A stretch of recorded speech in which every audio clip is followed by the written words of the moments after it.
think I've made a decision, an executive decision. This is my new favorite hoodie. I know you're used to the blue one. And look, I hope y'all don't think I'm some functified and keeping it alive. You know what I'm saying? I have a wash machine. I wash my hoodies. I gotta feel right though, man. I don't want to promote anything. Obviously, I'm doing a lot of brand placement, man. But I gotta take some L's, man, on the brand placement just for comfort. And this is just comfort this time of night, man. But hey, another great day. Had a great time with my children today. Had a wonderful walk. Got to just really, have conversations with them, and that's pretty cool, man. They had the lollipops. We're just taking a walk, having conversations. My daughter's 6, and her mind is. If I told you the stuff she'd say, it would probably freak you out. So I'm not gonna say it. But it definitely catches me off guard. So love to you, man. Love to your families. Bless your families in this time of suffering, trying to figure it out, connecting these things. It's okay, man. Don't take anything too serious. Just let it flow. Let the flow flow. All right, let's get to the flow. I want to get to this king, man. This king is solid. And I want to, if you haven't caught this joint, a lot of people have seen it. The community's getting hit with a lot of great information. And, a lot of truth tellers, man, is coming out saying, You're from here. Stop looking away. Stop putting your energy across the world, right? Start putting your energy beneath your feet again. Grab hold of the bloodshed. You're going to mourn. Y'all saw my video, the ancestor joint, man. 2 times. It happened after that, but I just didn't want to drop it. But 2 times have I just started like, look, man, I done seen some things. I done seen some stuff. But the only time I really, as a grown man, remember just bawling, like in tears, and I'm not saying like, squirt a little bit. That was a good scene of the movie. Just because you watch Bambi 3 times every day, you cry. I'm not talking to you. I got nothing against Bambi. We do need to start hunting again, but I'm not talking about Bambi. Forgot what I was talking about. Nah, but I cried. And I did this one time. But when my father passed, I appreciated all the good love, man. And something told me to share that. Look, I've been told, man, don't share your family. The people, they're going to devour, look, energy is energy, baby. How can darkness devour light? I mean, where's the chink in the armor? Hey, I look up and there's a sword, and this sword is the drought. And we start suffering through this sword, and it's really like, here's a gift, say la, from Heya. It's not mine, I don't own it, but it seems to be a nice journey, a nice wave to surf on, but you got to have your own board. You got to make your board and come aboard. But you're a light being, right? You can make a board like that. This sword, what we're talking about is frequency. And I'm going to drop some more on the 432. I really want to get to this thing, this man named BP Earthwatch. He's a cool cat, actually. Again, these are certain people that still believe the earth is a ball, right? But so their perspective is going to be skewed until they realize they're not spinning. But that's just my theory, right? But he dropped something on the Schumann resonance, and a brother left me a comment, and YouTube's, man, been on the funny monies, man, with these comments. I see some of them. Some of them are put in spam, and when I try to take them out, I can't, and then they get deleted. So if I don't get back to you, you got a question or, whatever, either, I haven't got to it yet, whatever, or I just haven't seen it, you know what I'm saying? So love to you. If it's something I don't know, I'll tell you I don't know. I told you I don't know anything. I told you I know a little bit about a lot of things and a lot about a little, you know what I mean? So we're all putting this journey together. So yeah, I'm not a genie in a bottle. Don't shake me up. Don't shake me, don't break me, man. But yeah, you know, we're coming back. What was I talking about? Oh, my dad crying. Yeah. So I started crying with the indigenous thing, because I started feeling like I could feel, and I don't know. I just felt the pain and the bloodshed. You know what I mean? I felt it, man. I can't tell you, man, it's real. This is your family, because when you connect to this vibration, you're gonna feel them dying underneath your feet. They're gonna jolt you like, this happened. Wake up. Let's go. Get to moving. Get to walking. Get to stepping. Go somewhere, motherfucker. You got the sun flashing. Go somewhere. Don't just sit there like sitting ducks. Have some type of plan. You want to go to Africa, go to Africa. I'm just saying. The research seems to be leading towards certain areas. See, when chaos happens, order always remains, man. The remnant always remains, right? Atlantis was destroyed. Egypt was destroyed here, but South America's still here. North America's still here, but those islands were sunk. Then they took them over there. Get to that. Get to that 6-part series, man. It's a 10-hour, 6-part series. Singing of Egypt. And dig through it, man, and continue to comb through it and get what you got to get out of it. You know what I'm saying? It's just a part of the journey, and this is a part of it too. We'll be discussing some more treaties and different things like that. I'm not going to get into too much trying to define myself, what I believe a Moor is and all this. I know I got a lot of Moorish or Moorish science brothers, you know what I'm saying, that are a part of this journey with me. So I'm not on that. I'm just in it for the drop. You know what I'm saying? So I'm going to drop what, shout out to this sister. I'm not even going to blast her name, but thank you for sending me. I want, click on the link underneath so you can pull up the treaty and you let me know what you think.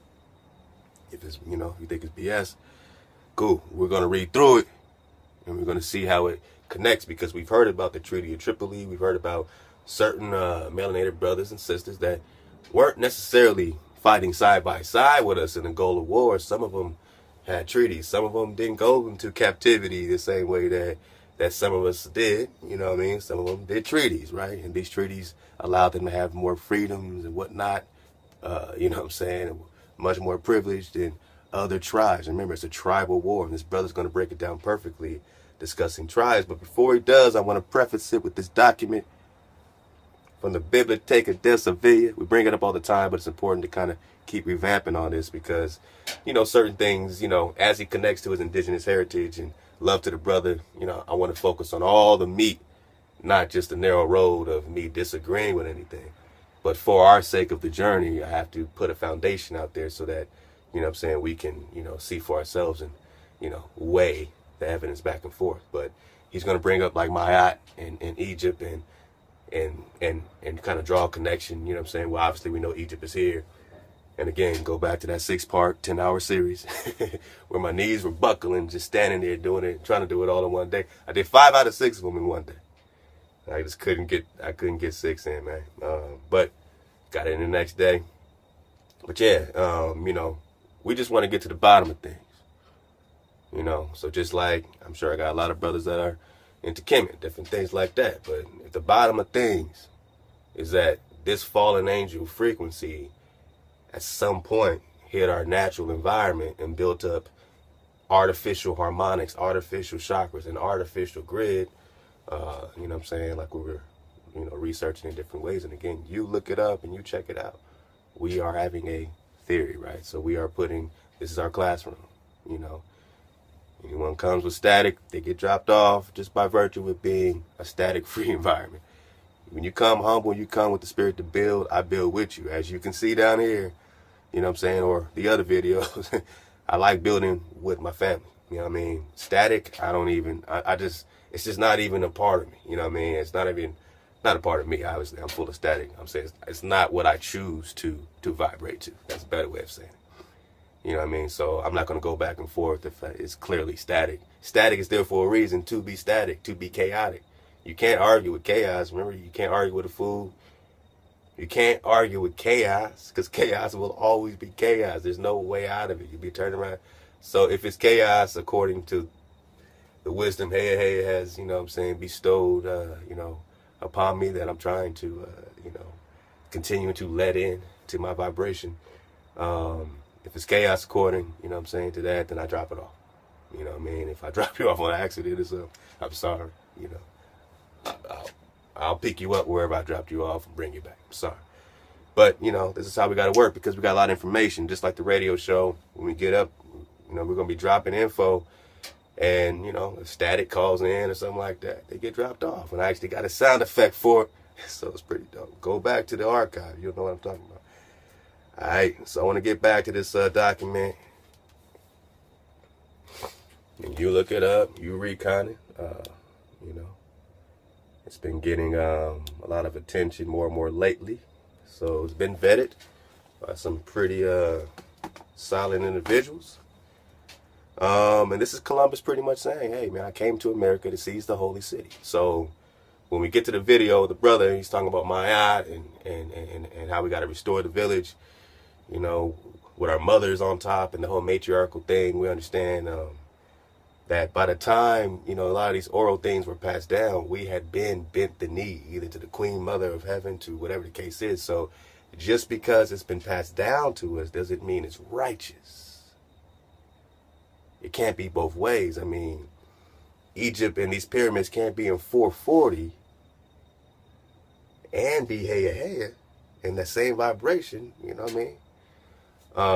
Which reminded me about the Schumann resonance, and I will be dropping something on that. And my whole point is this.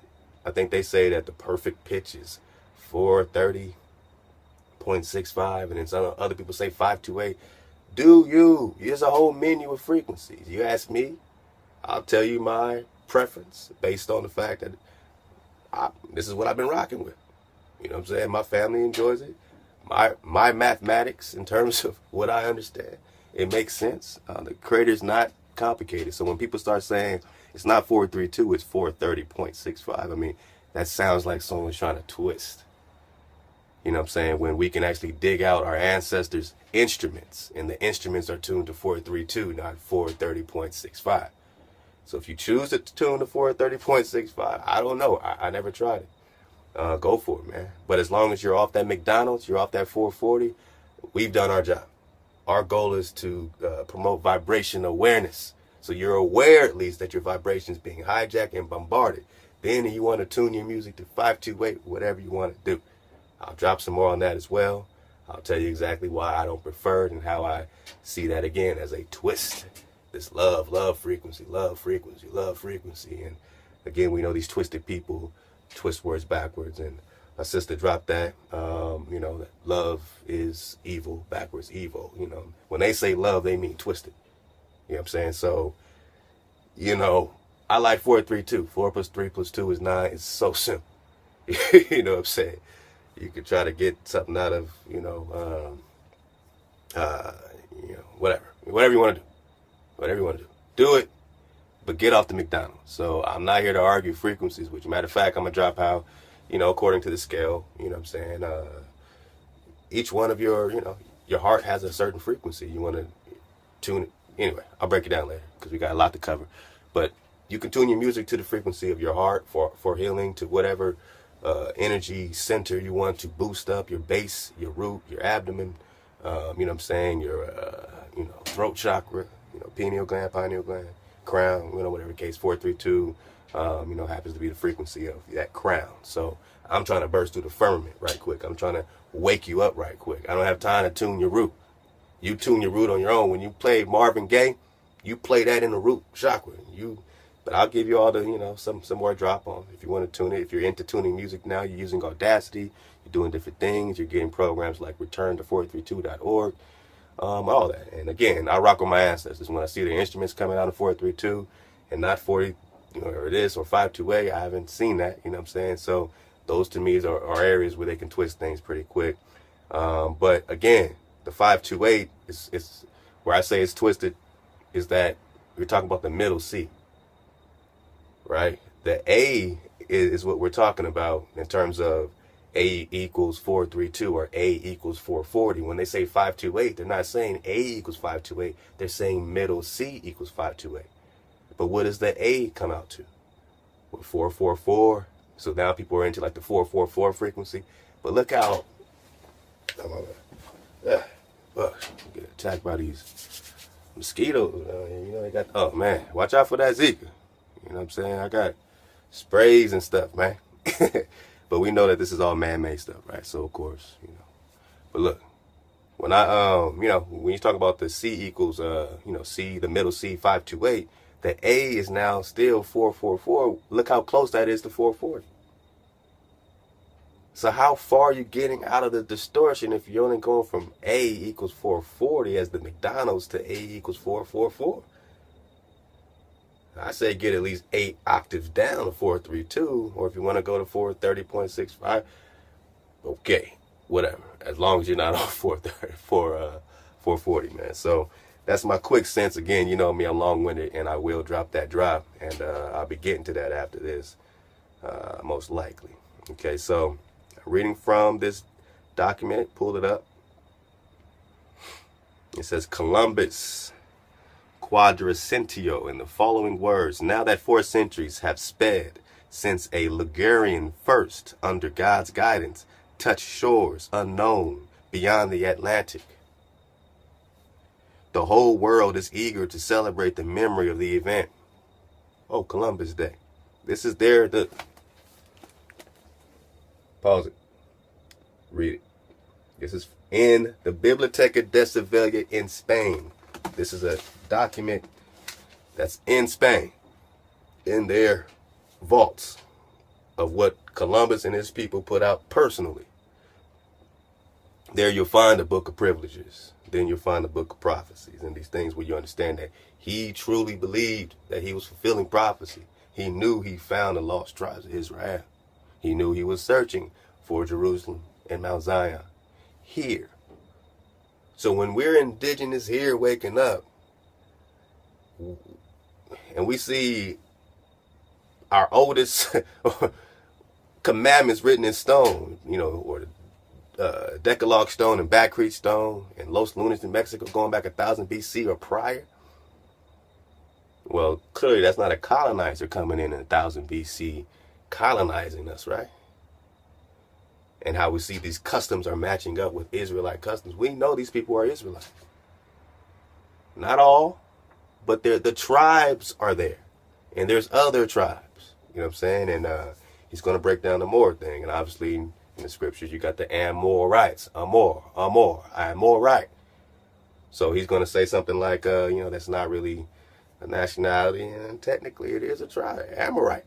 I mean, if you want to look at it that way. So I'm just giving you other ways to look at it. It's not just what he's going to break down. And so, I'm defending my Moorish people, my Moorish family, you know what I'm saying? And, he's going to say that, it's just like black, like calling black. And he has a point because you're talking about different people see it different ways. You're not going to make him see more. A lot of people see the word more and more different ways. So that alone lets you know that it's going to be difficult to, everyone think they got it. Everyone think they got the drop. Every temple think they got the drop. But it's going to be difficult to really plant because it's just like, this is your definition. It's Morocco. This definition is Muir, Lemuria.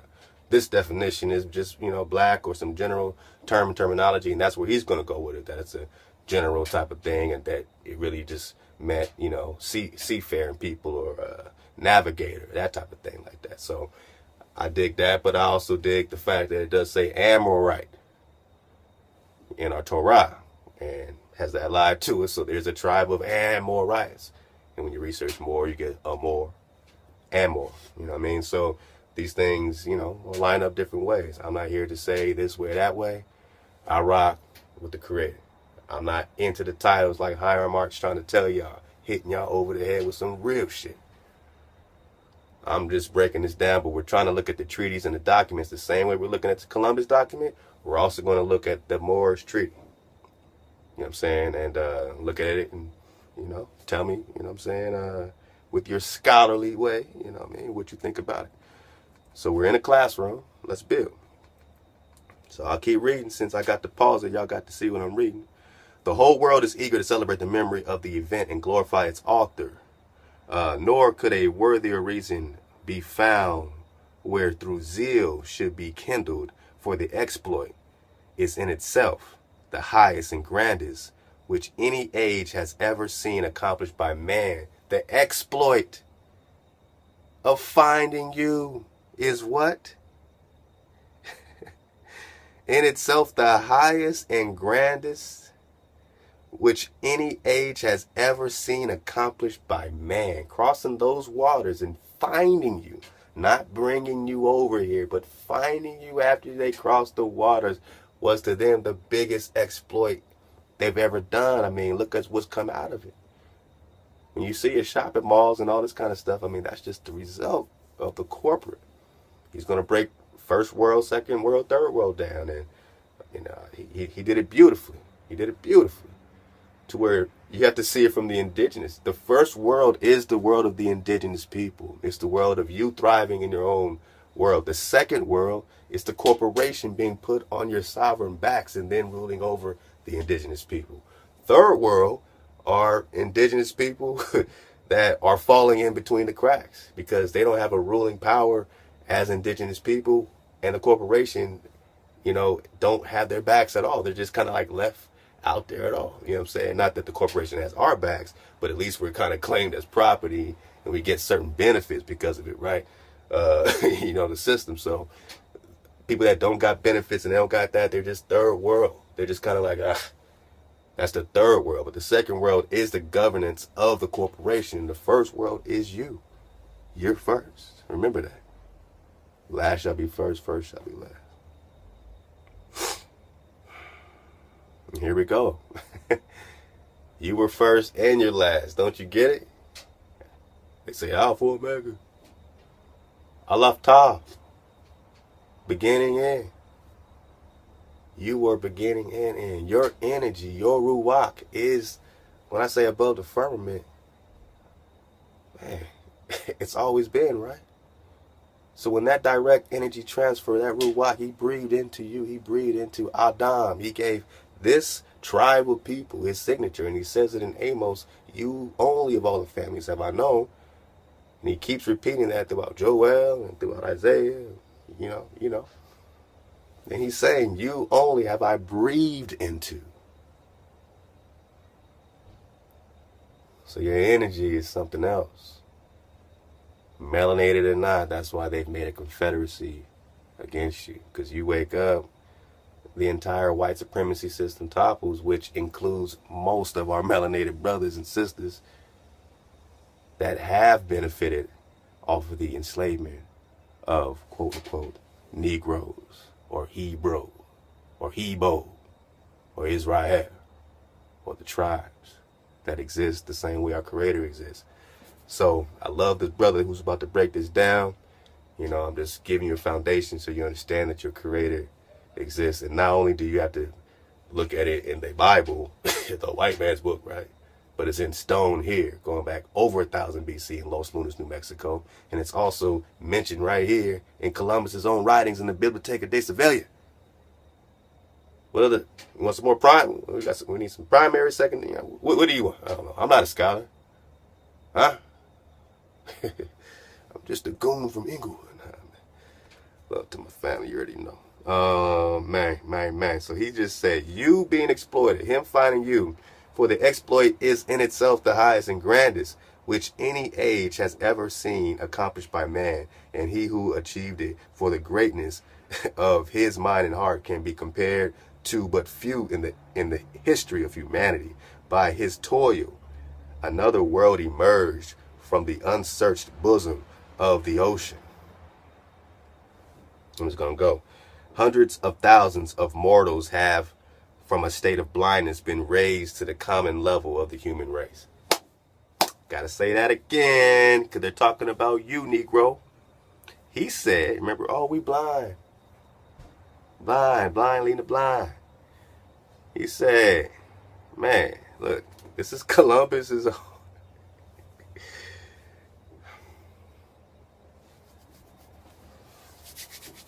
And it starts out, in 1892, Pope Leo the 13th celebrated the Columbus. So excuse me, we're about to get into Columbus' word. This is even better. This is even better. These are the words of Pope Leo the 13th in 1892. And we'll get right into Columbus' drop. I'm so glad this just happened. So we don't gotta misunderstand things. Where is this coming from? Where is this coming from? Do we have to get the dumb diverses on you? 1452. That's in the link too. You can find all that, man. That's your virtual library down there, man. Have fun. So the Pope is saying in 1892, excuse the hell out of me about you.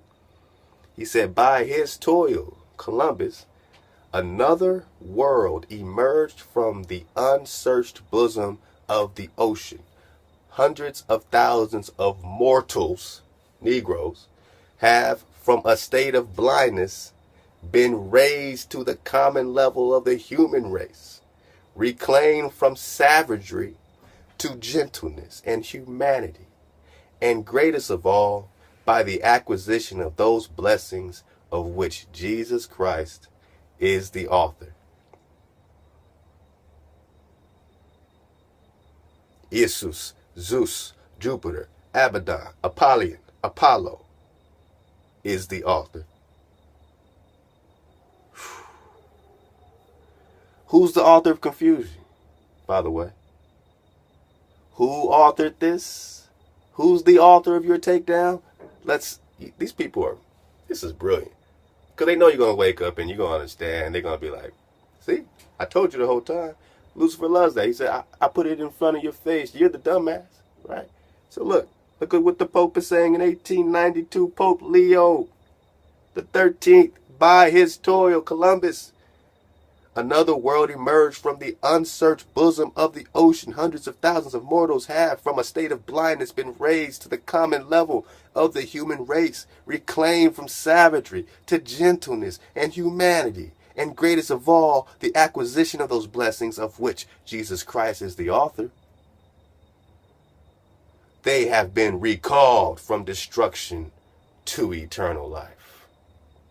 That's their sick, twisted way of seeing 300 million of you slaughtered, your children hacked, eaten, all that that's their humanity that they restored you to. That's the gentleness they're talking about. Oh man, all right, let's get to Columbus's own words. If you want to hear them, like I hear it go.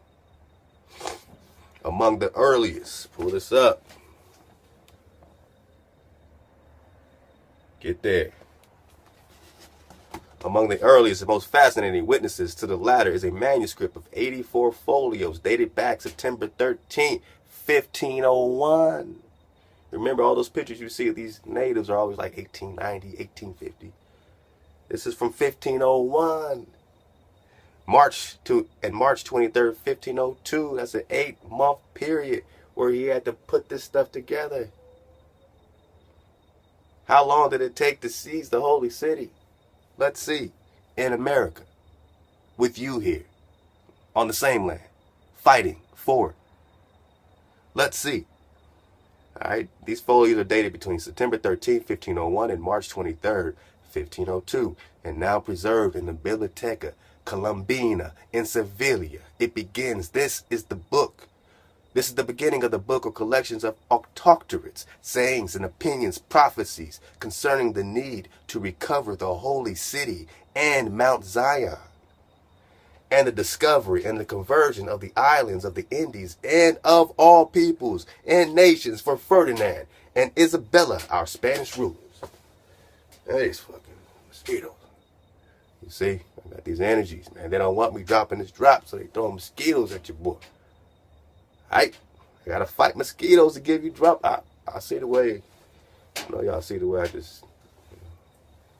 I've been learning, man. I've been learning mosquito kung fu. I'll read that again. This is in the Biblioteca Colombina in Sevilla. It begins. Don't let no mosquito jam me up. This is the beginning of the book or collection of octoctorate sayings and opinions and prophecies concerning concerning the need to recover the holy city and Mount Zion. This is Columbus, man. This is his words, man.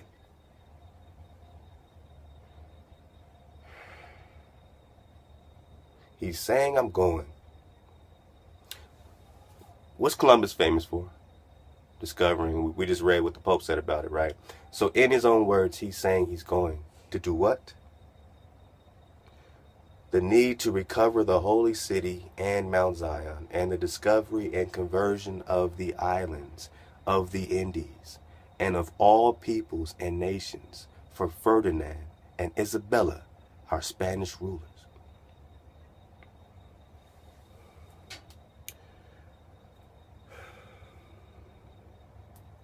I'm skipping ahead.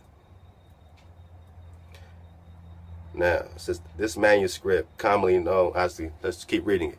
This manuscript, commonly known as El Libro de la Profecias, the Book of Prophecies, was compiled by Christopher Columbus himself.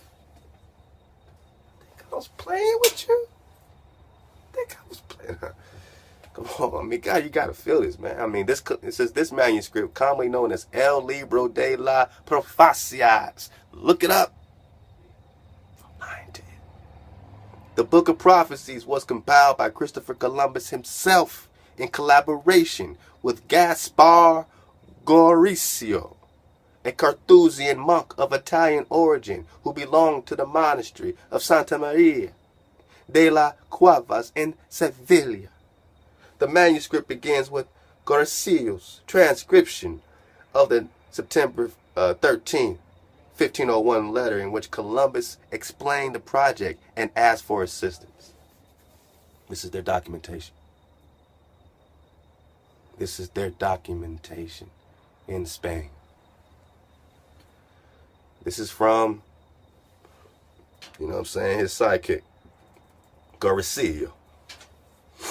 He says, Reverend and very devoted Father. We just heard what the Pope said, so we know who we're talking to. Reverend and very devoted Father, when I came here to Granada, I began to collect in a book excerpts from authoritative sources that seemed to me to refer to Jerusalem. And pause it. Read it. In the Biblioteca. In Sevilla, Book of Prophecies, Libro de Profecias. Reverend and devoted Father, when I came here to Granada, I began to collect in a book excerpts from authoritative sources that seemed to me to refer to Jerusalem. I planned to review them later and to arrange them appropriately. Then I became involved in my other activities. What are Columbus's other activities? Come on, you can do it. Slaughter, right. Then I became involved in my other activities and did not have time to proceed with my work, nor do I now, because I'm still slaughtering people. And so I am sending the book to you. So he collected all this drop on what? Jerusalem. Remember, he said, I began to collect in the book excerpts from authoritative sources. So these were authoritative sources. If they were authoritative sources, that means that these were like literally like Hebrew books themselves, you know what I'm saying? Like wherever these authoritative sources were, these were authorities on Jerusalem. Whose authority on Jerusalem? It must be coming from Israelite records themselves that they're finding here. Remember, the oldest commandments are here. The oldest commandments are here. The oldest pyramids are here. Deal with it. It's all here. And then we're going to get to the Moors, and we're going to try to understand the pictures so that we can, suffer through it, right?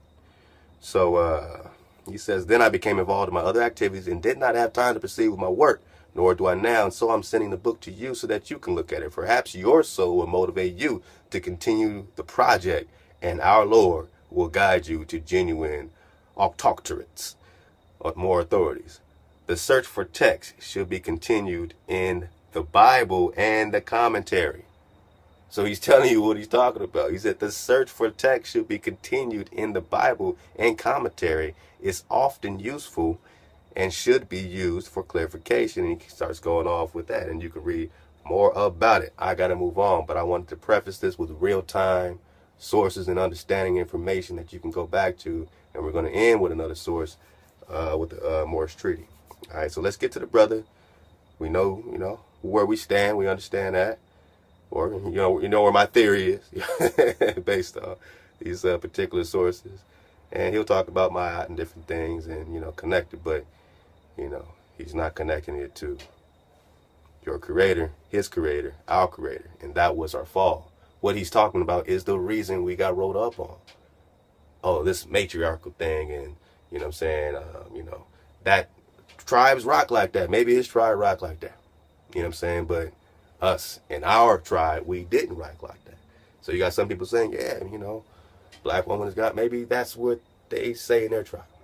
And we say something different in our tribe.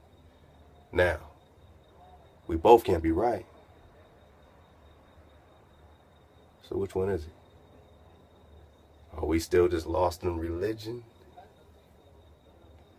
The source is Columbus just lost in religion, thinking that he's finding Mount Zion in Jerusalem right here? Is he just lost in religion, or is he going from authoritative sources, right? So let's get into this, man. Shout out to the Underground Railroad.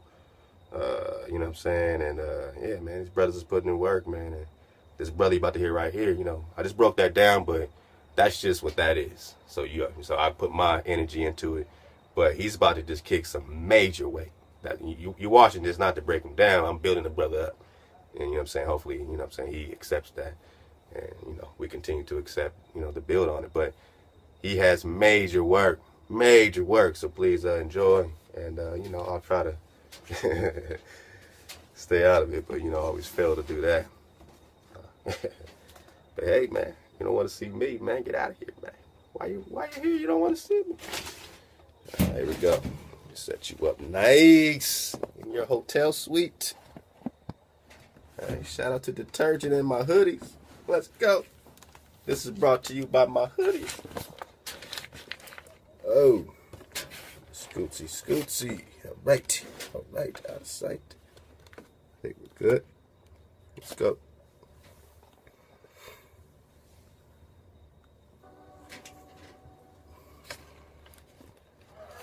Peace, family. Welcome to another episode of Underground Railroad Productions, UGR TV. Turtle Gang. Been seeing you for quite some time. I have never met somebody who has... you're one of the most adamant brothers I've seen on the scenes when it comes to telling what we call black people that they are indigenous to this country. There's a lot of misconceptions flowing around. I see you, when I was on Facebook, I seen you post a lot. I know you have a bloodline that you share that you can actually prove. You have history that you can actually prove. Tell the people that are totally fucking confused by all the talk going on in the black community about you're African, no, you're Asian, no, you're the real Indians, no, you're this now. Fuck it, we came from everywhere. People I don't know what to think anymore. Turtle Gang, just tell the people, clear up some confusion for them, because I know you're real adamant about that. Okay, first of all, I'd like to say Welagun Tawakin, peace, Wanishi to all my indigenous relatives on Turtle Island. Basically, when you deal with indigenous culture, everybody on this planet is a descendant of a tribe. Whether you know it or not, you descend from a tribe. Now, all these tribes have their history. A lot of us have been written out of history. It's called paper genocide. Laws were passed starting in 1700s, 1800s, but the final law that was passed was called the Racial Integrity Act, which was passed in 1924. This act changed people it took your nationality away from you and reduced you to a racial category. So that would be Negro, colored, things of that nature. So a lot of us, when you look back on your the census reports, you're gonna find that a lot of your ancestors were documented as being colored. Now, when you understand that the original term for colored represented anyone who was indigenous and what they would say Native American and black. right? But the point is, black is not a nationality. So when they deal with these, when they say black, they hide in a nationality. Now, a lot of people don't understand, or they don't realize that the actual slave trade started in the Americas and took people to Europe, right? So a lot of what we call slaves, or people who came here during the first arrival of slaves to the Americas, a lot of these people were indigenous people who were initially taken from here and brought back, right? My family happened to be one of those. We have our history, we have our records, we have everything. European, in order to, like the first colony established in New Jersey is called Middletown. Middletown sits on the Navesink River. The Navesink is the name of my tribe, Nuwasik. It means those closest to the river, right? So a lot of the history that we have, you can really easily deal with who you truly were when you start decoding the history of the towns and the cities and the boroughs you grew up in. Your family was raised in. My family in particular, we from New Jersey. We're documented as one of the oldest 3 families that was on record as being here when the Europeans established their first colony, which was Middletown, which is on the northern bank of the Navesink River. The southern bank of the Navesink River is a town called Red Bank. That's where I'm from, right? A lot of these places that we know of as cities, right? I'll give you an example, New Orleans. New Orleans is a French military outpost, right? Where I'm from, Red Bank, Manhattan, places like this were indigenous cities. And when the Europeans came here, they just overlaid everything that we were already doing. Fulton Street was already here. We was already doing trade on these places. Europeans came here and they just overlaid the roads. I can show them proof of this because my great-great-grandfather was one of the individuals responsible for paving all the indigenous pathways. These indigenous paths are what you call 13, I-95, the Garden State Parkway, so on and so forth, right? That was here already. There's 5, a lot of y'all are familiar with the Silk Road in Europe. There were 5 Silk Roads here on this side, coming from the north, the northwest, the south, the southwest, and west completely, right? These 5 roads, these 5 trading routes all coalesced, or they all met up at a place called the Navesink River. From the Navesink River, you would float your goods up to what we call Manhattan. Manhattan was a place of trade. That's why it was deemed the World Trade. That's why the World Trade Center was built here. Because Manhattan has always been a place where the nations came to trade. Nations as far as Europe, South America, North America, Canada. I'll give you an example, right? They tell you about Harriet Tubman and the Underground Railroad. The Underground Railroad was native routes, native trade routes, a part of these 5 Silk Roads that was on this side, right? The Underground Railroad, the final destination was a place called Nova Scotia, right? When you understand where Nova Scotia is, you understand that Nova Scotia means New Scotland, right? When you deal with Scotland, right? An example for a lot of y'all, because you like to watch movies, the last king of Scotland dealt with the Uganda. The Ugandans, right, who established what we call Kemet, a lot of them were run out of that area, and they went up into places like Greece. They went up into places like Rome, and they were known as the Etruscans. They were known as the Iberians, right? Because they were being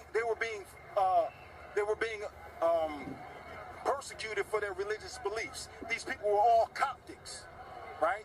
And you know about Kemetic studies, know who the Coptics are, know what it's dealing with in terms of Kemet, right? So these same people who were run out of Kemet, about a year and a half ago, 21 Coptic Christians were beheaded on the Nile, because the same war is still going on now. So these same Coptics were run out of places like Kemet. They established Greece. They established Rome. They established Iberia. These are also the Jews that were in Iberia that were run out, that they like to tell you were white people, and they were not white people. These tribes are known as... So, take everything, man, you know what I'm saying, with, comb through it for the babies, you know what I'm saying? Research the stuff yourself, you know what I mean? He said those are the same people as the Jews. Yeah, Jews were run out of Spain, you know what I'm saying? So that's a part of history. Can you merge one with being the same people that you were just talking about being Coptic? Some of us still have the mentality that, it's Coptic, Christian, Jews, same thing, religion Hebrew is just religion, you know. It's a way of looking at it like a paradigm, not like real time, real spill, you know, until you even kind of open yourself up to the possibility that the creator can exist. You know, not only can he exist, I'm not talking to this brother, I'm just saying in general. 'Cause I know he believes, I believe the creator exists, and, you know, he just sees some things different. I'm not even at him. I'm just saying in general, I'm speaking in general. You know, that, you know, some of us, you know, have been so brutalized by that spirit in religion that anything that we feel touches that taints this and taints that. It is not until you know, see it coming from all these different areas where they were taking your bloodline very, very serious.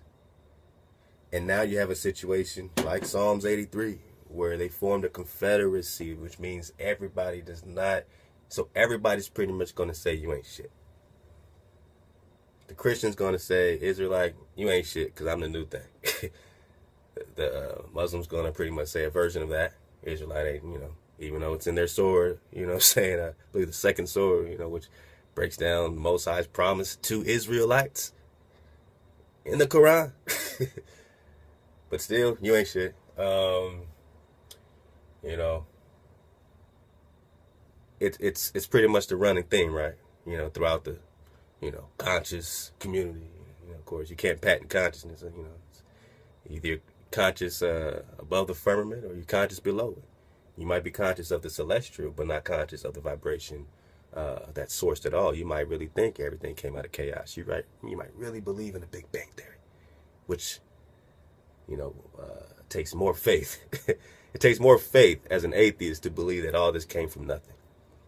When you look yourself in the mirror, that this was some accidental fart, some accidental heavenly passing of gas that's expanding, like that takes a lot of faith to believe all this came from nothing. Nothing? I mean, I'm standing over a wash machine, you know, I mean, it's just the ingenuity just came from nothing. Where did the ingenuity to build this washing machine come from? You know, what consciousness comes from nothing? How can consciousness come from nothing? Or is there an order?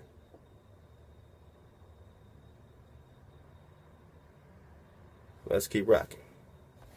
The Morini and the Mandubi. You can look these tribes up. These tribes fled all the way up into France and places like that, all the way over to the England, right? And eventually they came through Greenland and they established their first homeland in the Americas in a place called Nova Scotia. Now, Nova Scotia means new dark lands. Kemet is what? The dark lands, right? No, Scotland is the dark land. Scot is come from the word scorch. Scorch, as in blackened, right? So now when you're dealing with the term Scot, Scot means dark. So when we talk about Anne Scott, who was the mother of King James, Scott is not a name, it's a title. See, a lot of the things we don't understand is that what we think of as surnames are just descriptive titles, meaning Europeans, when they named things or they designated things, it was either descriptive, locational, right, or functional. Right. So you have names like Miller, right, because those families work at mills. You have names like Taylor because those families made clothing. You have people who are known as fishers because when they encountered these people, they encountered them on the waters and they were fishing. So they call the people fishers. You have families named Rivers. Why? Because when they encountered these families, when they came here, they named them according to their local. That's drop, man. And I got a lot of family full of Millers, you know what I'm saying? Rest in peace, you know what I'm saying? To my grandma, man, my best homie, you know? That was my ace. That was my ace, man. But yeah, you know what I'm saying? I got a lot of Millers, man. So that, you know, it's just to hear that. I mean, you know, everyone, you know, obviously everybody's name can be different, but that's interesting. Taylor literally meant that these particular people were working somehow in tailoring clothes, you know, something like that. He said textiles, however it go. But yeah, that's key. Place, right? So you have family names like Hill. I love this brother though, right? man. He's doing a great like job, man. He's doing a great job. Right. When you start to deal with the real understanding of languages, you understand that a lot of the people who what we assume are surnames are really descriptive terms given to the people. right? So I could go deeper in it and start breaking it down from the language of my people, which we call our language Lenape, because the language is synonymous with the people, right? But when they steal your language and they steal your identity, what happens is you start to revert and you start to use different names, identities for yourself. One of the first names that we reverted to, right, and I'm speaking for those of us in Lenape-Hoking, which is all of New Jersey. And just for clarity, you know what I'm saying, when you say Hebrew, and a lot of, great brothers have went into this, that have put me up on it. But, obviously going back to, when it's not obvious. Most people just think it's just a made-up thing, or it's just a language, or that just represents the language, not the people. But when you go back into Eber, when you understand how important Eber is and was, our ancestors, Ebri. These were Ebrees. Now we call it Igbo, Hebrew. Shout out to my Igbos. And ain't it a trip? What we're saying is like, that means our family there, according to this hypothesis, our Igbo family there, when you research what the Igbos have had to go through on that land, you understand it's because they're foreign to that land. Even their history says that. That's why so many of them still keep so many of the customs. So many of them. Oh, yeah, I got that mosquito. Sorry, man. I had to take a moment to do work. Over here playing with me, man. Finally stomped him out. Like that scene in Don't Be a Menace to Society while drinking your juice in the hood.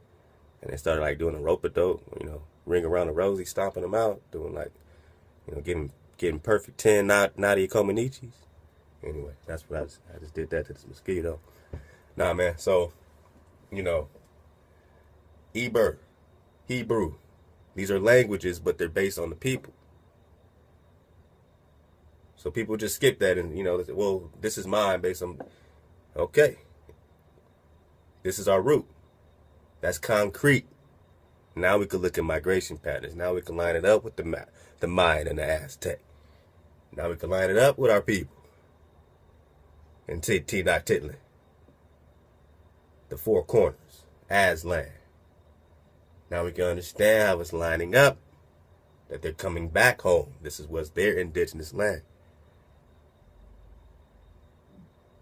Just because you hear migration don't mean someone's coming in new. A lot of times they were coming back. Let's keep building. Jersey, the 5 boroughs, eastern Pennsylvania, and northern Delaware. All right? So all the people within that territory who lost their tribal identity started to refer to themselves as Moors. Because Moor is a general title that references seafaring indigenous nations. Right? And again, I'm not going to go into it, but, I also understand it from the scriptural viewpoint of Amorite. You know what I'm saying? It's not just a general thing. Some people know they have a bloodline of Amorite. You know what I'm saying? So Amorite is not Israelite, but we are tribes amongst each other. But now you see why one would do a treaty against the other. Israelites were doing treaties against Israelites. Hebrews were doing treaties against Hebrews, but again, we had Hebrew Edomites. All right, let's just keep building. It doesn't mean Morocco. Somebody from Morocco is not a Moor, he's a Moroccan. Somebody from Mauritania is not a Moor, he's a Mauritanian. If that concept was valid, then if Moor is short for Morocco, then the concept of a Moor would be what we call ourselves, because we come from America, right? So for somebody to start talking like Moor is not a nationality, right? Moor come out of a function. It come out of an action. Mooring is steering. In order to moor a ship, you're guiding a ship, right? Who was the person when Columbus sailed here? Who guided his ship? Pedro the Moor. Moor is a function, just like Taylor is a function, just like Smith is a function. But the Europeans, when they encountered the original Moors, right, they were all melanated people. So through association, Moor became dark. But it's not what it means. Connotatively, it means navigator. That's what it means. But you're going to deal with people who are going to tell you more means this and more means that, and I'm telling you, they are not educated on the concept. Now, I will break it down for you. There's a tribe called the Nanticoke Lenape Moors in southern Jersey, right? For a long period of time, after they passed laws which denied us the right to carry out our culture, and our culture was simply farming and hunting. All this other stuff y'all want to talk about, it's just the show. It's regalia, right? Our culture was hunting and farming. When they outlawed that because they wanted to control our food sources, when they outlawed marijuana and hemp because it provided over 1,000 remedies in terms of foods, medicines, things of that nature. When they outlawed all that, we were forced to start dealing with them on their terms, right? Now, when they removed a lot of us to Oklahoma, the Indians that were removed then were the amalgamated Indians who were a product mainly of the Irish migration and us mixing with the Irish. So a lot of these people, that's why the Indians look the way they look. That's why they look amalgamated. They got the long stringy hair. Because a lot of the ancient European tribes were doing trade with us. Because like I said, the term Moor is not complexion. It eventually meant that, but it meant seafaring nations. So seafaring nations would be any nation who is not landlocked and is on waters, right? So certain nations wouldn't be considered Moors because they landlocked. Their whole culture is not predicated on seafaring, right? So you would include people like Vikings and people like that as Moors, right? This is why they tell you free white people in the definition. They include all different types of people because they're dealing with nations who navigated, who were part of ancient treaties.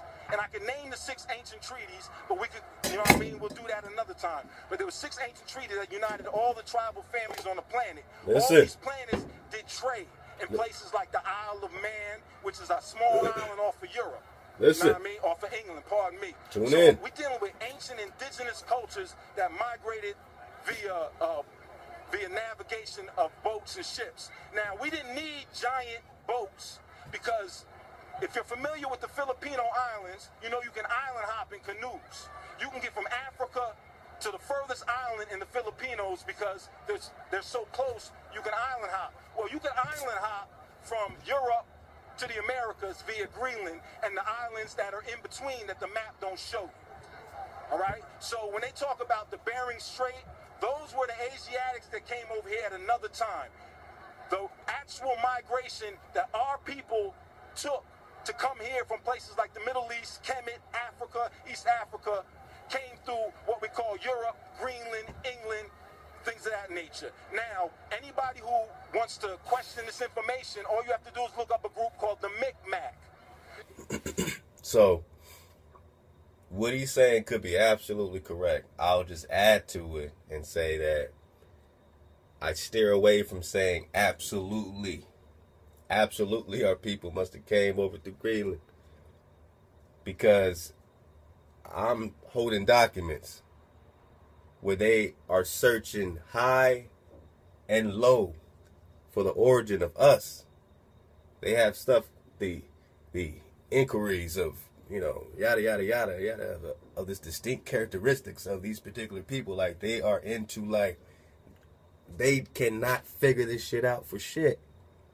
So for us to come to an absolute positive when it has been taken away from us.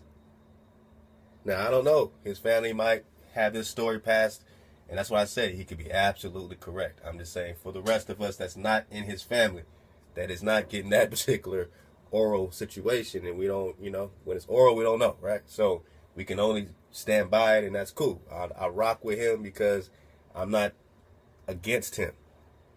I'm adding to this brother's vibration as he's added to mine. But I'll also say that we've crossed many ways, and the Asiatics, you know what I'm saying, are confirming to be Negroes. These Asiatic migrations, whether we're talking about, I'm talking about Afro-Asiatic, unless he's talking about something else. But if we're talking about Afro-Asiatic and the Aztecs and whatnot, that's our research, and that's what we've been building on, to understand our connection to that these people were, nomadic and wandering, and they had certain order. We'll get back into the book American Holocaust, where the I believe it's Santos Carlos one of the conquistadors. It slips me right now. I want to say Santos or Sanchez, one of those. He says he was astonished by the cleanliness when they got to Mexico and Tenochtitlan. And he said it is his estimate that there must be at least 1,000 hired sweet streepers, at least 1,000, to keep the streets so perfectly pristine. He said the people were all wearing white. Now, that's not a image I've gotten of the Aztecs, but that's out of their documentation of what they're seeing. You know? Think about how the media portrays us. Savages, brutes, right? How does the media portray Aztecs? Savages, brutes. Do you see the correlation? So I'm building with the brother. Yes, that migration could be absolutely true. Yes, the Asiatic, you know, if we're talking Afro-Asiatic, Aztec is absolutely correlating with us, you know what I'm saying, as well. So there's multiple joints. Remember, King Solomon had his fleet here too. Judah has been here. You don't think they left people here every time they would take? Remember, we're talking Solomon. All the wisdom. He had all wisdom. Of course. You don't think he was parlaying here? You know what I'm saying? With all wisdom, with all his 300 fleet ships, and you know what I'm saying, him and the King of Tyre and all the kind of alliances he had, you know what I'm saying, with the seafaring people. It was all money, man. It was, you know, hey, it was a good thing. He had it rocking.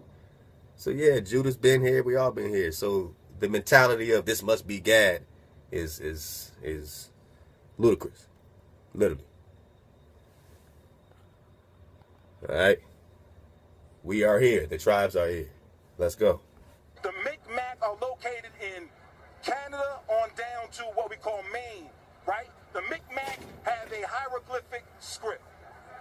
And within that hieroglyphic script, they also have the Lord's Prayer. So we're dealing with Christians, right? The early Christians, who are not the Christians that we sit up here and fight with. The early Christians were people from the land that we call Kemet. They're called the Coptics. Greek is not a language. Greeks speak Coptic, right? So when we say they spoke Greek, people don't know what they're talking about, and they're misleading you. There's no such thing as Greek. These people were Coptics, right? These people were Africans who migrated into a different area. It's packed right now. You can't set up something with all these people here. You got to find a little bit of space for yourself so you can have your own space. You can thrive as a nation. So that's what nations was doing. So we have ancient nations that have ancient treaties, right? Those treaties were interrupted in what you call the Inquisition. The Inquisition started in a place called Denmark, right? Amongst white tribes. Why? Because those white tribes had treaties with the other tribes all over the planet. And these people are the people that you would eventually become known as Moors, because Moor means navigator. It don't got nothing to do with complexion. The reason why terms like tawny Moor were introduced is because the European associated all Moors with being dark, because the original people that he met navigating were dark. So the same way we associate hockey players with being white is the same way they associated Moors with being black, right? But as we taught the amalgamated Moors and people like that how to navigate, now you have something called tawny Moor to differentiate, because that means light-skinned navigator. See what I'm saying? Because they had to differentiate, because now this knowledge was being taught to different nations, right? So you got a lot of people talking about we're not Moors, we're not this. Moor is not a nationality. It's a general title for indigenous people who come from navigating nations, all right? Now, it's a general title just like black. Just like black. Because when you say black, you don't know what nation you're talking about, right? Somebody asked me my nationality, I'm Lenny Lenape. That means the real people. We got a language, you got a river, we got everything. I'll take you to my burial grounds, everywhere. You're standing in my territory right now, right? If we went to Africa right now, everybody would bow down and kiss the ground and respect every deity in Kemet, in Africa, wherever you may be. But our people run around here and don't respect any of the indigenous histories, deities, or nothing. And they wonder why we're in such a bad position, right? You're disrespecting your mothers, you're disrespecting your fathers, your uncles, put it this way. When we start dealing with genetics, right, you got 4 grandparents. When you double that, you got 8. So every generation you go back doubles, right? So when somebody tells you their great-grandmother was from Nigeria, what about the other 31 of your grandparents that produced you? Because every time you go back, you got to double your grandparents. Drop. So what I'm saying is we are a product of international trade. We are a product of many nations coming together, dealing with trade. When you deal with trade, you also trade genetics. That's a very heavy part of trade because you have to renew your genetics. If you keep intermixing amongst yourself, we know what that produces, right? So you trade genetics with different people around the planet as well as goods. So this is why we appear the way we appear here in the Americas, because the Americas was the first melting pot. The first cooking pot was a turtle shell. Turn it upside down. This is Turtle Island.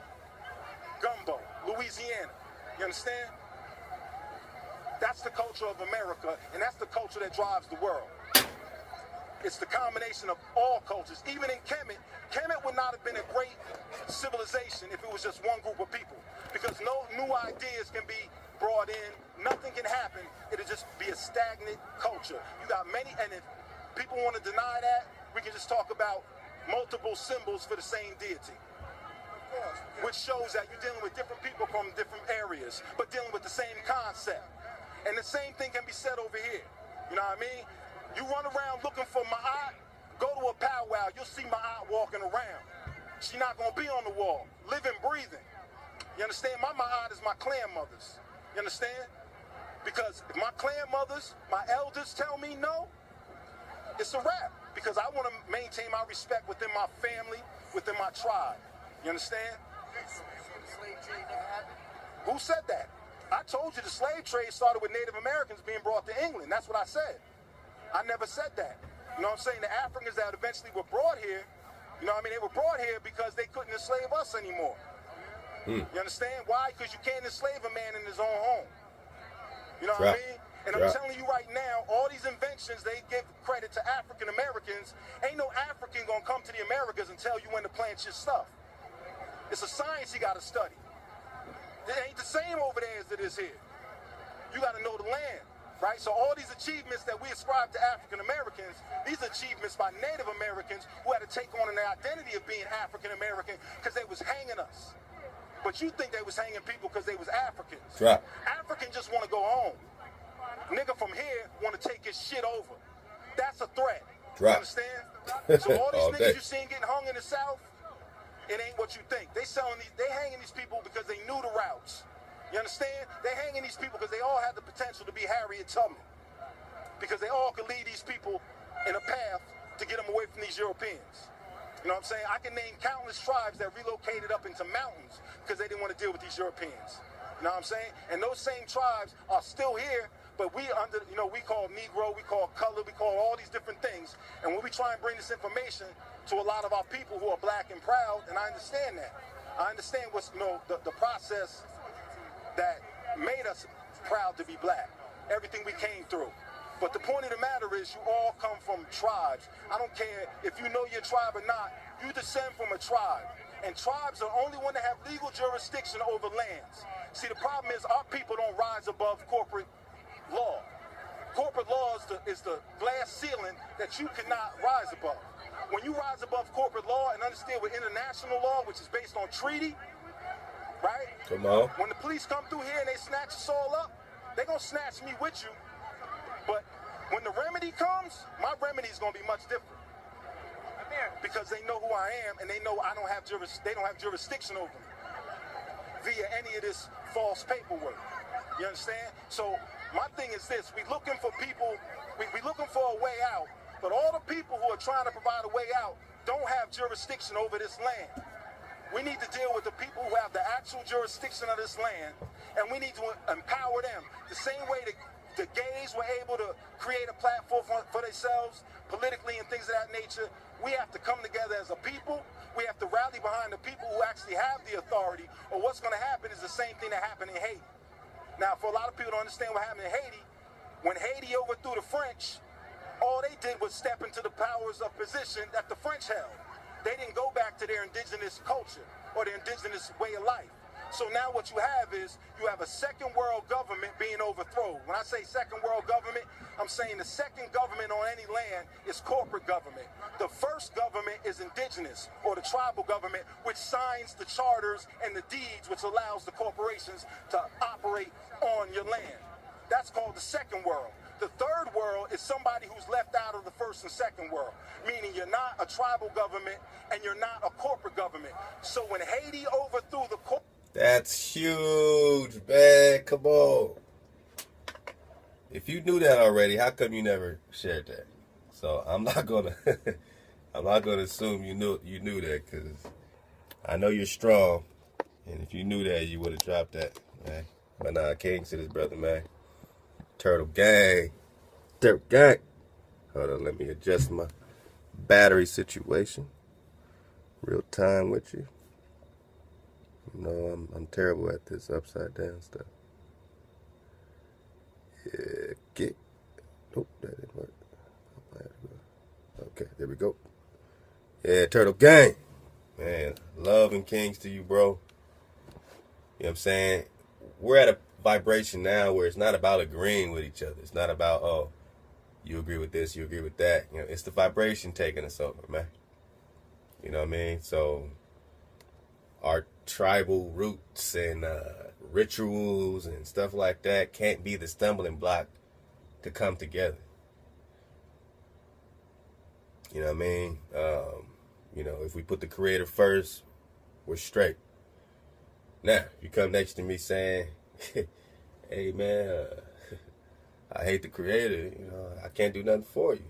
You're static.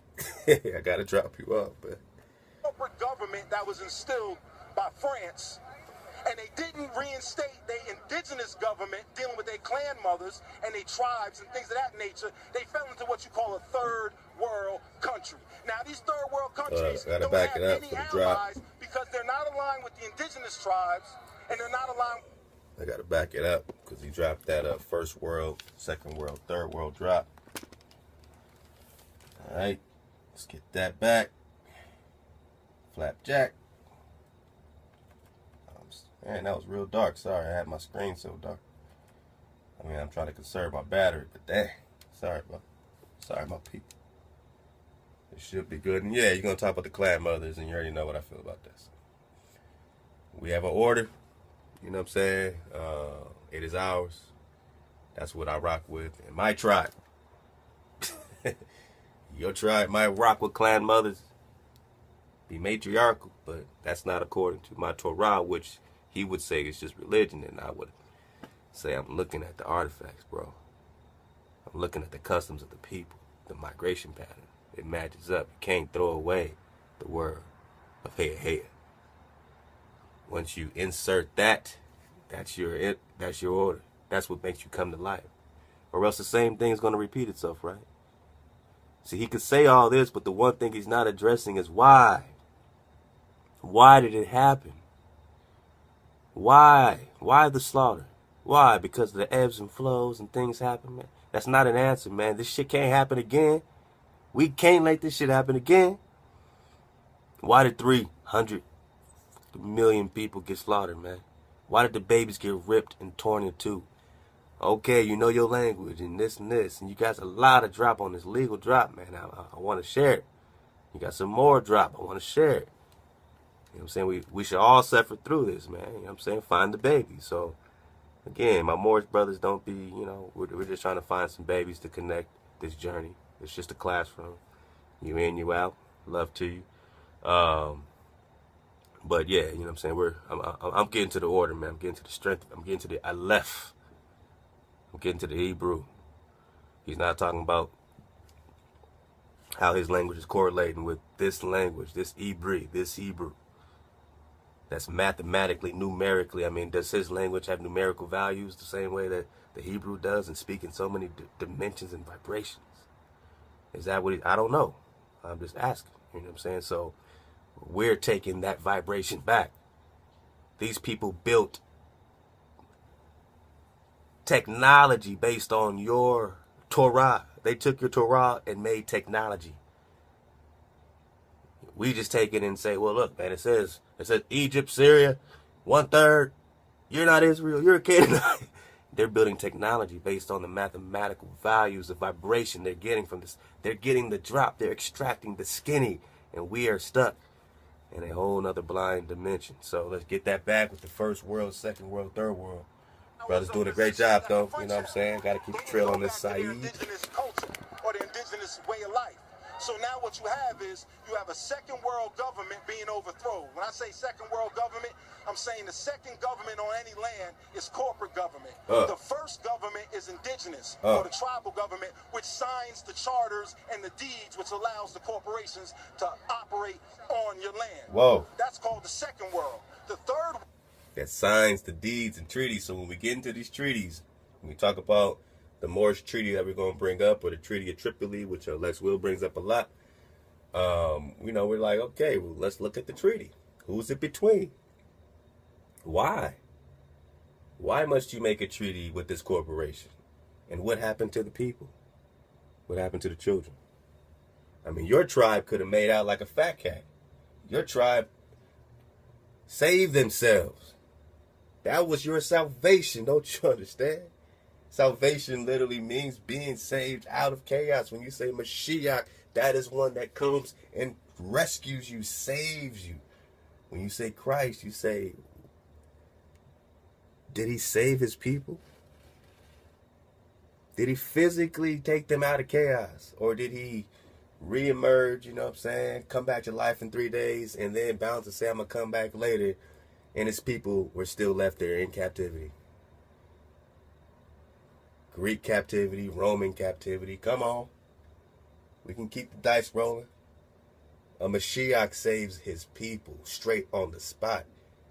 Christ says, I'll come back thousands of years later. But Isaiah says, and your Torah says, the Most High himself, the Creator, says, I'm coming back personally for blood. I'm not coming back for peace. I'm coming for war. For what you've done to my children, the remnant, and all that have signed treaties or anything that have contributed to the fall. Oh, come on, man. Come on, dog. It took a lot to get us to this place. It took a lot of group activity to get you here. And you're the most blind person on earth. Yet the Moors know who they are. They got all documentation. They got all kinds of stuff. Yet somebody else know who they are. Why don't just the Negro calling himself Negro, Aztec, Maya? The Maya disappeared. The Aztec disappeared. The people of Easter Island disappeared. They vanished, right? Who are you, Negro? I don't know. The Mayan disappeared. The Aztec disappeared. The people of Easter Island disappeared. Who are you, Negro? I don't know. Hell if I know. They said I came from Africa. That's what they told me. Suit up. Choose up. World is somebody who's left out of the first and second world, meaning you're not a tribal government and you're not a corporate government. So when Haiti overthrew the corporate government that was instilled by France, and they didn't reinstate their indigenous government dealing with their clan mothers and their tribes and things of that nature, they fell into what you call a third world country. Now, these third world countries don't have any allies because they're not aligned with the indigenous tribes and they're not aligned with the corporations because they just overthrew one. So now what happens, you have Haiti in a situation that it's in now. Also, you have a situation like... And we just dropped Venezuela, and it's the same thing there. That's a third world situation, right? Because the indigenous people don't have a power structure, and there's no corporate or the second world means that this corporate structure is, you know what I'm saying, providing for them or whatever the case is. But the third world means that, you know, you're not affected by any of these things. You look at the people that it's happening to, it's like your heart goes out. But the more you understand it, you're like, you know what I'm saying? the people that I'm seeing, are these the indigenous people of Venezuela? Well, no, you know what they look like. They were dark. You see some people with froze, and I'm a humanitarian. I want everybody to feel good. The reason why I want to restore order is so that there's peace on earth. The best way I can do it is restoring Yashra. Waking you up and say, go back to your commandments. Go back to your land. Go back to your old ways. That with the Lakota out on the reservations. They third world countries because they signed away their indigenous rights. They agreed to go on reservations. And now that they don't have no remedy, right? Nobody is responsible for them. They've fallen into a situation of poverty, you know what I mean? And it's worse than any project in any hood you ever been to. And just one more thing I want to say. When we talk about reservations, you go to a reservation, you see poverty, you see churches, and you see liquor stores. Listen up. When you go to any hood, you see poverty, you see churches, and you see liquor stores. So what make you think you're not on a reservation? Drop. Yeah, that's what's really going on here. And all these other people posturing, trying to push their religion. I never said one word about my people's religion, because I don't have to, because that's personal. Right? When I talk about my history, I'm not going to talk about the history of my religion.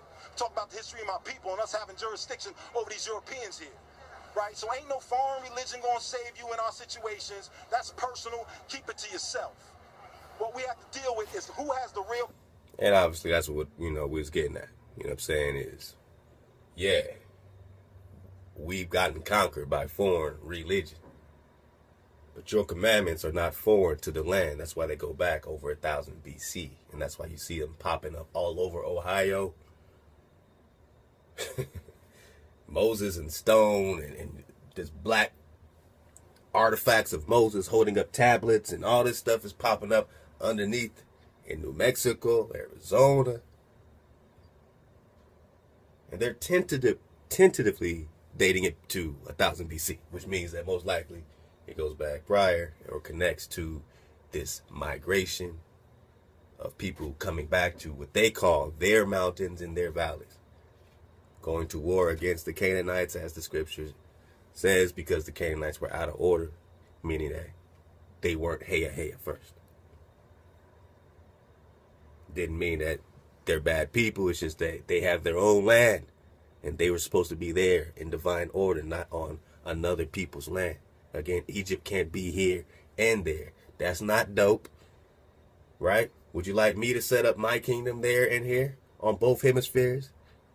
Is that cool with you? So, come on, that's subjugation. That's one world order. It's the same thing on the back of your dollar bill, the pyramid, the frequency, 440 hertz in the king's chamber. It's all the drops here for you. You're giving me a lot of this, man. I'm getting so many great links and leads. Again, you are Drop Nation, so you know who you are. I can't even give the personal shout-outs because there's so many. You know what I'm saying? Once in a while, I might have it on top of my head. You know what I mean? But I try to. And of course, I'm going to get to the roll call, the June roll call, and, you know what I'm saying, get to everybody. But, because I love it and I appreciate it, and you deserve credit for that. You know what I'm saying? So, love me, roll with me, rock with me. But we're rocking with this brother right here. And again, he's killing it. He's doing a great job. And I'm just adding some energy to it. Power and jurisdiction. And it's not Kemet, right? It's not Nubia. It's none of these places here.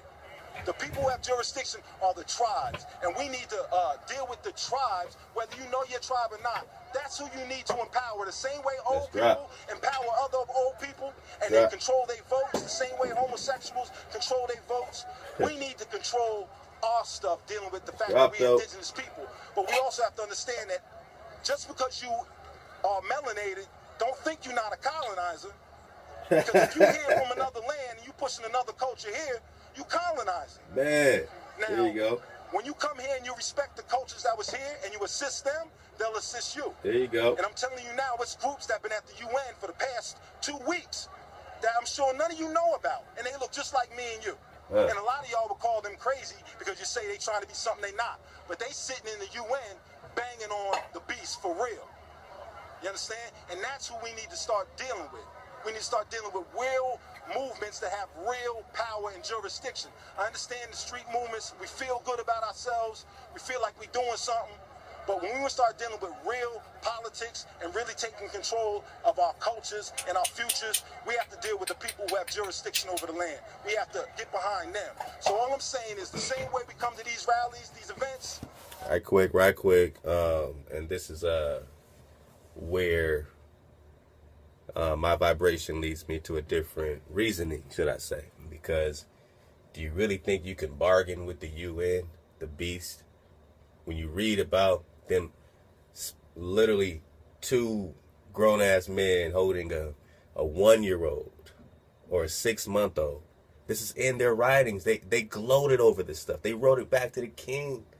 Look, man, me and my friend, we picked up a nigger baby, a negro, you know, and one held one arm, one held the other arm, and they just pulled until the baby ripped apart.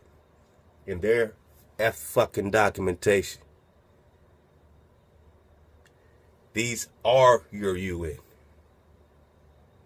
Those mercenaries sent by, just like the brother said, dark melanated Romans, Edomites, Hebrew Edomites, dark Edomites that were ruling Rome from that 193 AD to 14, whatever, the Renaissance, the rebirth of them. That's when they took it back. The rebirth of who? Who you see now in Rome, right? So that was the rebirth, and here came Columbus, and here came the atrocities. And again, why? We can talk information, but why? The only thing talking why is our Torah. We know why. It was the idols. It was this matriarchal thing he's talking about, this Egyptian connection, this Kemet, these intruders, these invaders. He's talking about these invaders, but he's not saying Kemet invaded Atlantis, Thoth, Ra, Tahuti, Jahuti, Tot, Eye of Ra, Mercury, Hermes. Go back to the drop. They mixed in. These are the fallen angel Nephilim. This is their harmonics. It sunk. Then they went to Egypt, so-called Kemet, the land of Ham, and they set up the 18th dynasty. And Tutmos III, a.k.a. Thoth, became the 6th king in the 18th dynasty. That's a hijack. That's a hijack on all melanated indigenous people. These fallen angels calling themselves Atlanteans. The word Egypt don't even exist. Get that out your head. You have Cometians, real indigenous people, and then you have these fallen angels. And their bloodlines were these generations and these dynasties. We got to stop worshiping the stuff. It is fallen angel Hermes, Mercury's bullshit. It kept you in a 440 grid. It's time to raise your vibration above the firmament and connect back to your creator at the throne. We're not spinning on a ball. He's up there. He's right here. This is just what a powwow looked like. Same thing. We need to start dealing with them. We need to start dealing with those nations because they are represented as nations. And when the European came here, there was no such thing as an RBG nation. There's no treaties for the RBG. Right? There's no treaty for Muslims. There's no treaty for none of these people. Right? But there's treaties for the original tribes that was here. And every one of y'all got a piece of that in you. Whether your father was from Africa and your mother was from the Americas, you're still entitled to your mother's inheritance. Right? So this is what we have to start dealing with. This is why they passed the 1-drop rule. They passed the 1-drop rule because you had our brothers and sisters who were so amalgamated and light skinned, they could pass themselves off for white. But when they go home to their black mothers. And they feared that. You understand? So they had to create racial categories, and they had to stunt your development based on that racial category. So as long as we keep feeding into these racial categories, right, we playing their game. People need to find out their nationality, and no disrespect to the Moors, but Moorish Americans not a nationality. You know what I'm saying? And I love the Moors. I love how they build. I love the information they bring to the forefront. But let's deal with it. And I've dealt with Moors who admit to that. But let's just deal with it. Nationality, you're going to deal with a language, a location, more than likely a river, right? My people call it the Lenape. Okay. One last question. I'm sorry, BAM is closing. Just I want to get this in before we leave. Saying what you said about the Moors and that not being a nationality, How do you feel about Noble Drew Ali and what he brought to this country? Noble Drew Ali did what he was supposed to do. He woke people up. Because, see, when you study Noble Drew Ali, he'll tell you he was part Cherokee. So, him establishing his jurisdiction through his Cherokee roots is all you have to do. Another thing people don't realize, where did Noble Drew Ali establish the first Moorish Science Temple? Nah. First Moorish Science Temple was located in Newark, New Jersey. Right? My tribal headquarters was in East Orange. Anybody that's familiar with Newark and East Orange know it's the same place. So, you think that Noble Drew Ali was establishing a headquarters for a nation down the street from a tribal headquarters and didn't have some interaction with those people? You understand?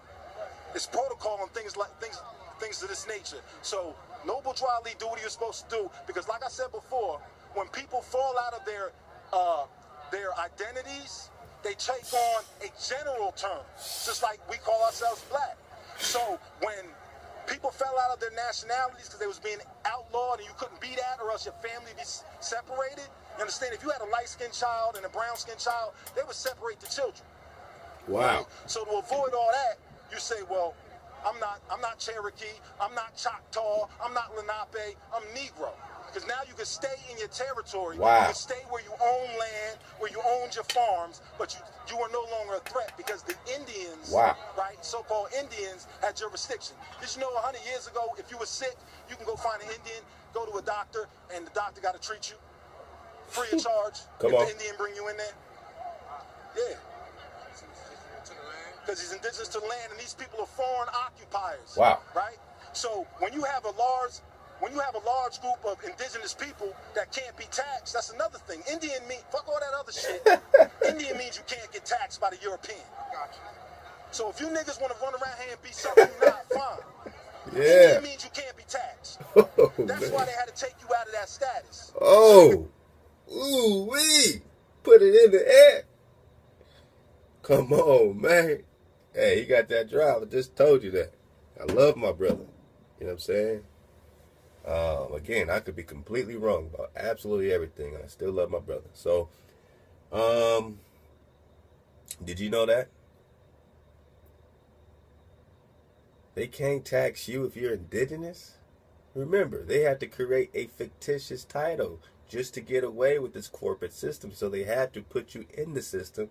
The only way to do that was to create a corporation when you were born, and that was your birth certificate, and that's what goes to the Vatican. Look at the numbers, the red ones on the back. Look at the red ones on your social. That is a bank account. These people are trading off of you. You got millions of dollars under that bank account that you'll never see, but they are trading it because you're worth it. And every time you die, someone cashes it like a bond. Every time you die, someone made millions. You are commerce. Oh, you thought just because you weren't physically told you was on a plantation that you're not a slave no more? But yeah, now it applies to everybody, right? Because these people don't care about nobody. This is fallen angel seed. This is fallen angel stuff. So if you ain't, a part of their immediate circles and bloodlines and groups and their order, right? But their order is where is their order above the vibrational layer of the firmament or below it? The planets, the angels, the wandering stars. You got your fixed order above, right? They never move. We see the same constellations our ancestors did. Why? Because we're fixed. We're not moving. It's moving over us. We'll get to the space loop, fourth dimension stuff. It's pretty awesome when you understand it. It's crazy, actually. I've been hesitant because I put so much drop out there that literally you can study this drop and learn how to time travel. And I don't want people to put it together because, I don't want to be responsible for that. But I'm pretty sure that I stumbled on that. But anyway, I won't do a drop on time travel, so nobody be worried about that. That is the one thing I'm not going to drop. Everything else I'm dropping. But yeah, let's keep it pushing. Tax you, because they got 1,000 people coming into their stores. They can't tax you. Tax none of them. They can't make money, right? So they got to remove you from who you are so they can raise them prices on you. It's all economics. Indeed, you can check me out on right now. You can see me at Lars Francis Branham on Turtle Gang. Just type in Turtle Gang. All my stuff will come up. Turtle Gang. Check me out at Boom Bap Nation. We doing big things with this hip hop movement, man. You know, and I'm always out here. I'm always in the background. I'm always lurking. I just you know, so, I'm more reserved than a lot of these other people, but I got some information for let me move to something. Let me put this up. But yeah, shout out, man. That's Black Magic 363 that dropped that. Got a lot of drop on that channel, man. So kings to you brothers, love y'all. Love this brother, man. Turtle Gang, you already know this is Turtle Island. When you look at it, you know, from that, this was what it was called, you know, Turtle Island, man. So a lot of drop, man, a lot of drop. It's a head scratcher. Let's keep it pushing. This is L. Ross Smith Bay, and he's gonna drop something called American Moors in Egypt. So based on kind of where we're at right now, you already know. I ain't gonna go into it, but I'm gonna drop it, and he does have some drop, which is very interesting the way it ties in. So, but this brother got a lot of drop, and I'm not picking on nothing with the Moor thing, man. We're just trying to comb through that. But obviously, these brothers got a lot of drop, and the Moorish brothers got so much drop, man. I mean, legally and corporately, and all this kind of stuff like that. So, I mean, yeah. So these treaties, when you pull them up, they make sense. I mean, these are very intelligent folks. You know what I'm saying? Their bloodline, their tribe kept it weaving, man. So you can learn a lot from these brothers, and we put this information together. We just need to come back home, man. We just gotta all come together and just tell the truth. All right? If you had anything to do with what happened to some of the worst of the slaughter of people that look like you at all, if any of this represents that, then all you can do is come and say, man, I want, you know what I'm saying, recompense, man, you know, reconciliation. Because I know that somehow we had something to do with that.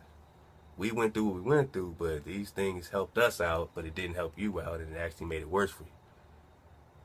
All right? If you in Africa and you said, all right, well, I have the documentation of my family actually selling other melanated people, then you need to say, hey, man, I was wrong. Or, you know, I want to make recompense for my family because we sold y'all.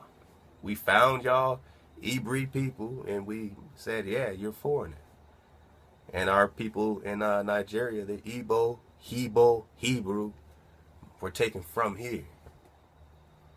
We were taken from here in the hundreds of thousands, but we were not taken from Africa in the hundreds of millions. Do you get it? We were taken from here in the hundreds of thousands, but we weren't taken from Africa in the hundreds of millions. And our family has developed all over the four corners of what we call Earth. Let's get to this brother, great brother, and I just want to comb through it for the babies. I hope you don't mind. For beautiful Mary. M-A-R-E in some settings, Mary. In the land there means Todd, T-A, Todd. And I believe he's dropping something on Horace Butler and love to Horace Butler. You know what I'm saying? Of course, he did all his research and said, yeah, this is all African, Egypt, Africa. This is all Africa. You know what I'm saying? And he kept it there. When asked about the Hebrew stuff, you know, I believe he, you know, kind of, you know, went in his own way with it. You know what I'm saying? But love to the brother because it's tremendous research.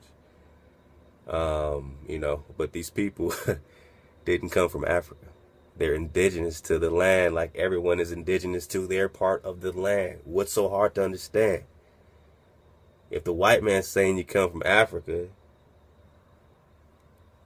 and your brother's saying you don't, who are you believing?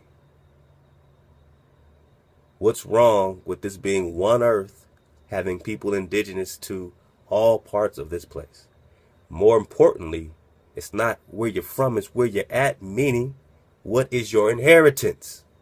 Whose land is this? Is this African territory? Even if Africans were here, even if Canaanites were here, the fallen angel seed, Nephilim, Poseidon, Atlas were here, intruding, subjugating the people with a vibration. That's what most of these pyramids are, these structures are. They connect you to a grid of an illusion of seclusion, man. That's a slave vibration. Go back and check it out. and beautiful land, Amer. And Amer is still applied to the land. And just as the ancient Africans said, there is a northland and a southland. Now we have North Amer and man, I mean, those are real images, y'all. This is you. move the ta to the end of the word. Wait a minute. What does that say? Let's make sure we can read it, because this is a brother, you know, pretty proof positive that he, you know, is a Moor. You know, that's what he has researched in his family, and he could be absolutely true. So we don't have to argue with each other and say, you're not a Moor, you're this. The only people try to tear down is really people that say they're Israelites, because that's supposed to be some mythological thing until you get into mythology and realize you are mythology. You are their version of abstract mythology. Yeah, it's the myth is real, and you're about to find out. I mean, look at the chaos. Don't you want order? If order's written, you know what I'm saying, in the walls of Egypt, and it's in the Ma'at and all this kind of stuff, and love to all my brothers and sisters, but I ask you, where's the prophecy of them saying that 300 million of you were going to be slaughtered? Is that on the walls of Egypt? Is that in the Ma'at somewhere? I choose order, because at least we can find this stuff in stone under your feet here. Look at what the brother just put up, and I just went into the Biblioteca de Sevilla. Let me read it. He said, Christopher Columbus said his ultimate goal was to recapture Jerusalem. He made 4 voyages and was brought back in chains after his 3rd voyage. Think about that for a second. We'll wait. He has some, you know, more images. I'll read it again.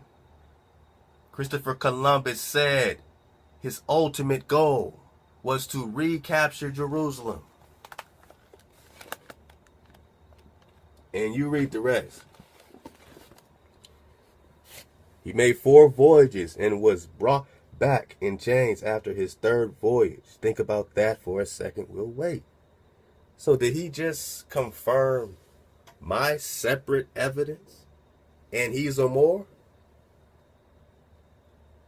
So if he's confirming this, then he's also confirming Israelite tribes? And are Israelite tribes the same as Amorite tribes or Moor tribes, or whatever you want to call them? Whether it's a general term philosophy or if it's a tribal thing, are they one and the same? Surely we're all mixed, but I'm saying, are they in their order one and the same? But this brother, which I love this brother, and I love him for bringing this out, because some wouldn't have done that. Some don't want you to know you're Israel, but this Moorish brother does want you to know you're Israel. I don't know if he claims to be you. I don't know if he claims to be Israel. I don't know his stance on the Creator. But if he believes this, surely he believes in the Creator. Let's go. South America, North America. Read it.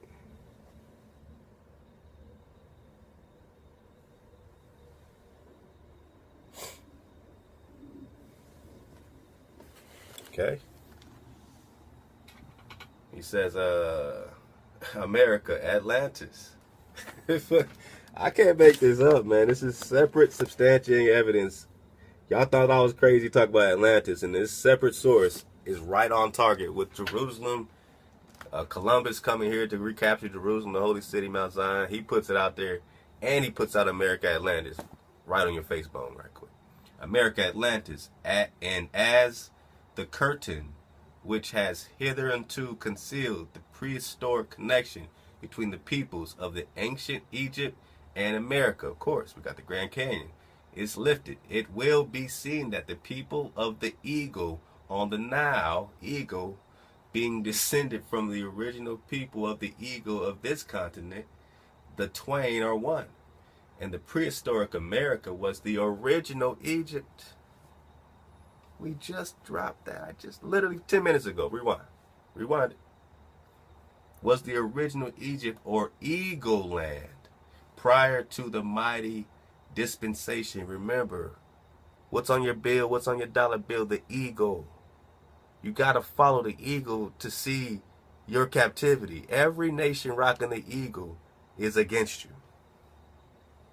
The eagle has devoured you. Read Obadiah about this eagle. All right? Real spill. Egypt, eagle. America, eagle. 440 hertz on American radio.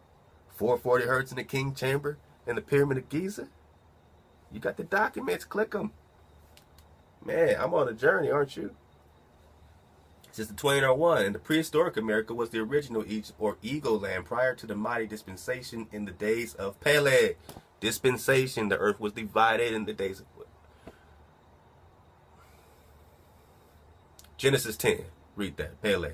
When the earth was divided and the great globe itself was nearly rent asunder or sunk.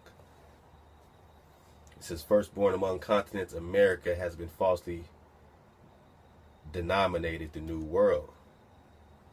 So they said America was the firstborn after everything was sunk to pop back up. You know what I'm saying? So the motherland, huh?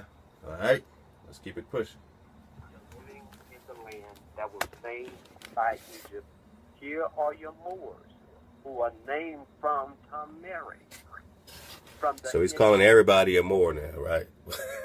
You dropped Jerusalem. You just said Columbus was coming here to recapture it, meaning it was here. So who was in charge of Jerusalem? The Moors? Islam, right? Islam, right? Is the Moors talking about the 12 tribes and trying to gather back the tribes?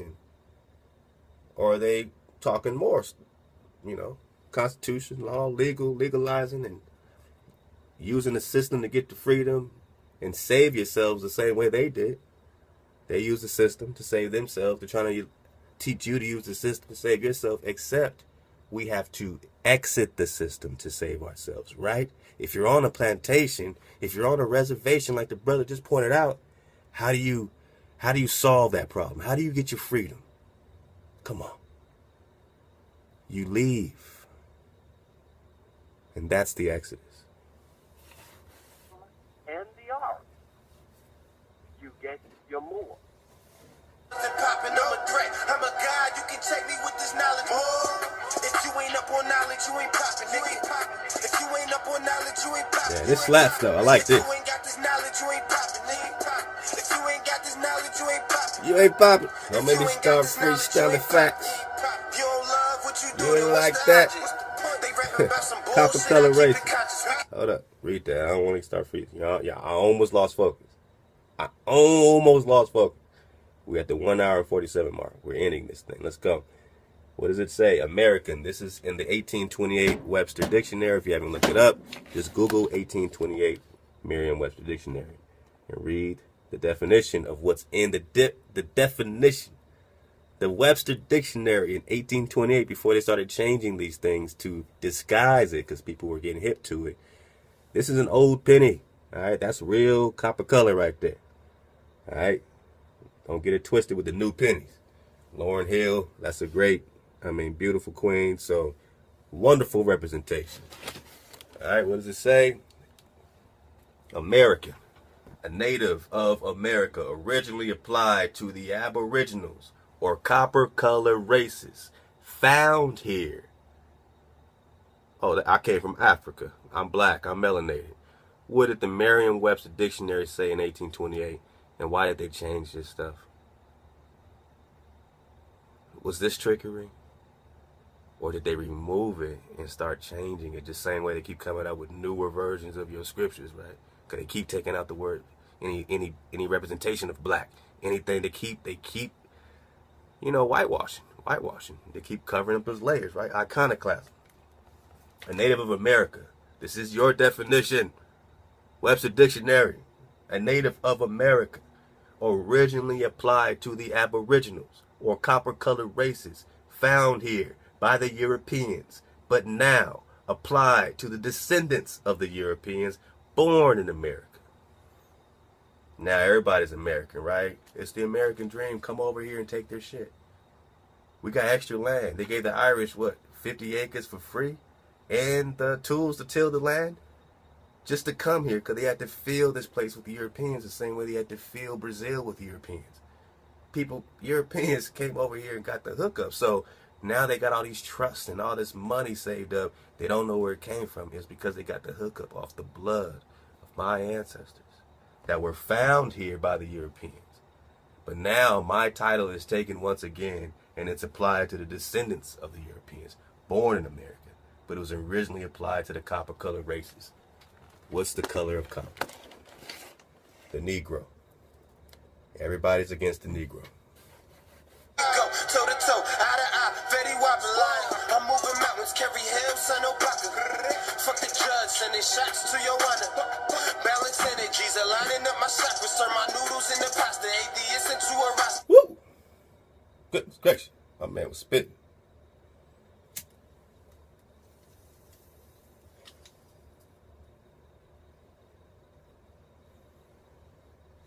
All right, almost out of here. Shout out again to my loved one, man, the King, El Rise, Smith Bay, you know what I'm saying? And we're building over here, and I sincerely hope you don't mind us building, you know what I'm saying, with the information you provided, bro. And you did drop that drop in the real spill. So here we go, man. We get to it. Pull up this link, and let's read the treaty. This is an important treaty, according to this particular documentation. I haven't really looked all the way through it, so I'm reading with you. Again, I'm not stingy with the drop, man. When I got it, I just share it. I don't have to know everything about it. That's not my responsibility to know every fucking, you know what I'm saying. But you know what I'm saying, my responsibility is to drop it and see how it falls in our classroom on our journey. You know what I mean? Any stones hit anybody, I'm sorry. But I got to be unapologetic about getting truth to my family. I got to be real selfish and stingy about that. So, you know what I'm saying? I don't mean to insult anything, but I can't be that touchy right now. Time is of an essence, and we have to get to a liberty environment, all right? We have to be liberated. So pull up that link. Let's read through it real quick, real fast. Try to get cozy.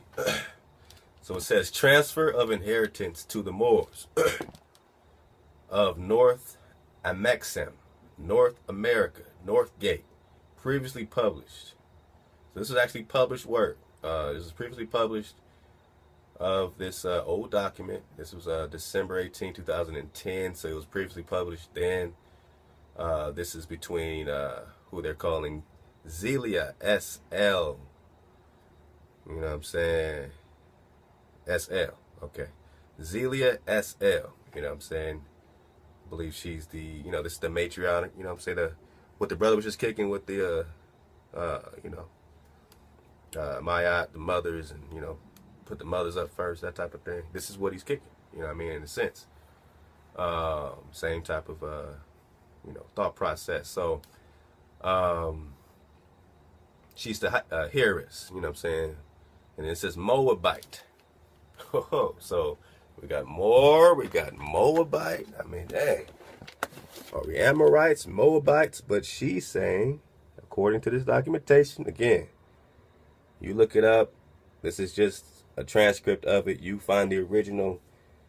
Get that solid doc. Get that primary on it. And if it's BS and if it's some, you know, hoax, then that's what it is. You know what I'm saying? But if it's dropped, if it's something like this, if this falls in line with the Treaty of Tripoli and other things like that, then it's worth, you know, presenting in our classroom here, right? So, let's see, what does it say?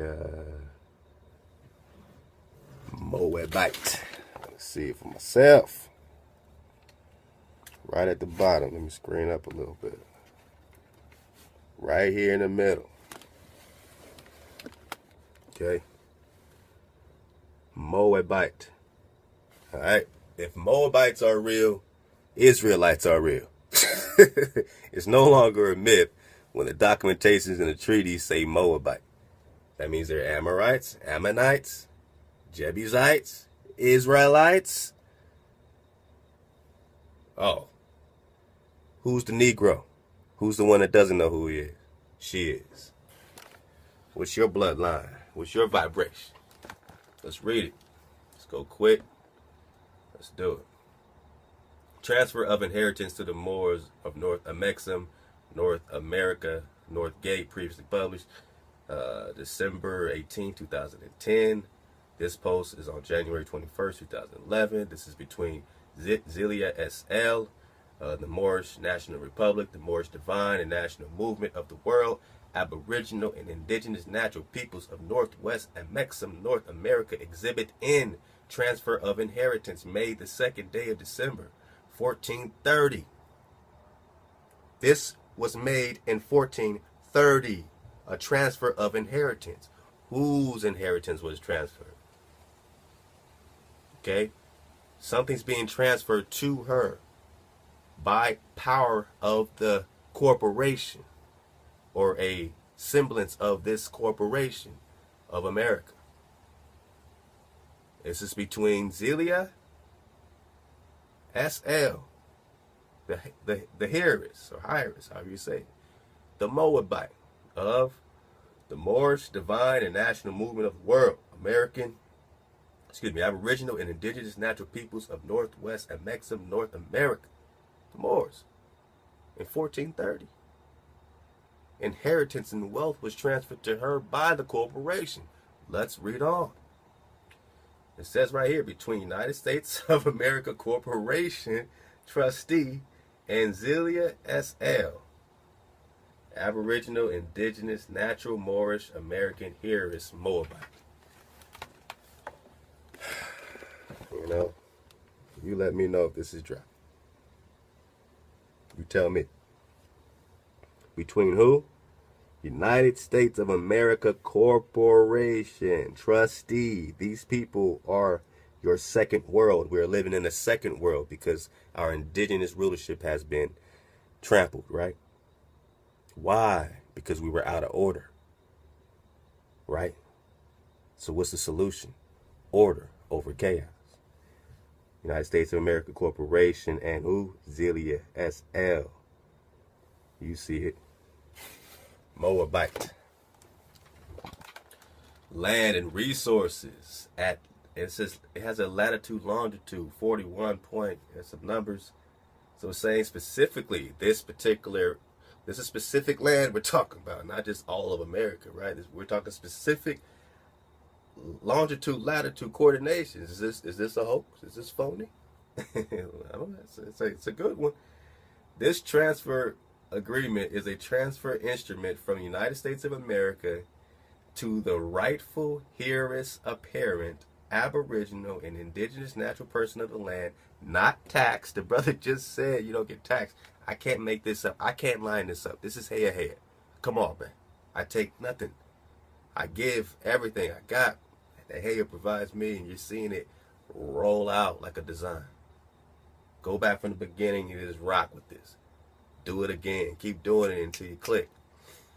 This transfer agreement is a transfer instrument from the United States of America to the rightful heiress apparent, Aboriginal and Indigenous natural person of the land, not taxed, Zelia S.L. in propria persona suis juris. You know that, Latin stuff, you know what I'm saying? You see it? Pause it. Read it. Read it, man. Longitude, latitude, coordinates. Read it, man. Not play. Is it play? I don't know. But we're going to read. Nah, I can't do no accents. All right, look. In the matter of rights of parties and rights of property, this instrument obtains justice for the natural divine being manifest in human flesh, Moorish American national, Zelia S.L., and intends to remedy these wrongs by addressing personam jurisdiction, which is jurisdiction over the person. So they're going to give her jurisdiction over what?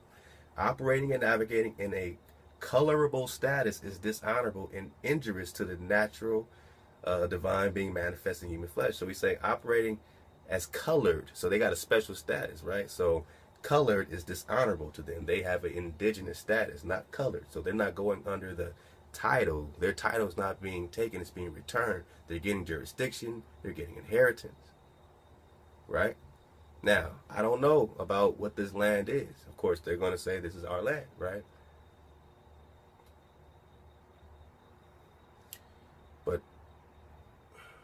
Whose inheritance is this? This is the Creator's land. Who's the Creator's children? Are they Moabites?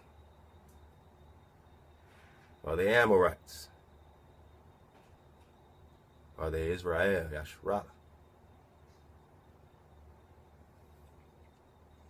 There's a signature of order here. Everybody just can't be the root of the tree.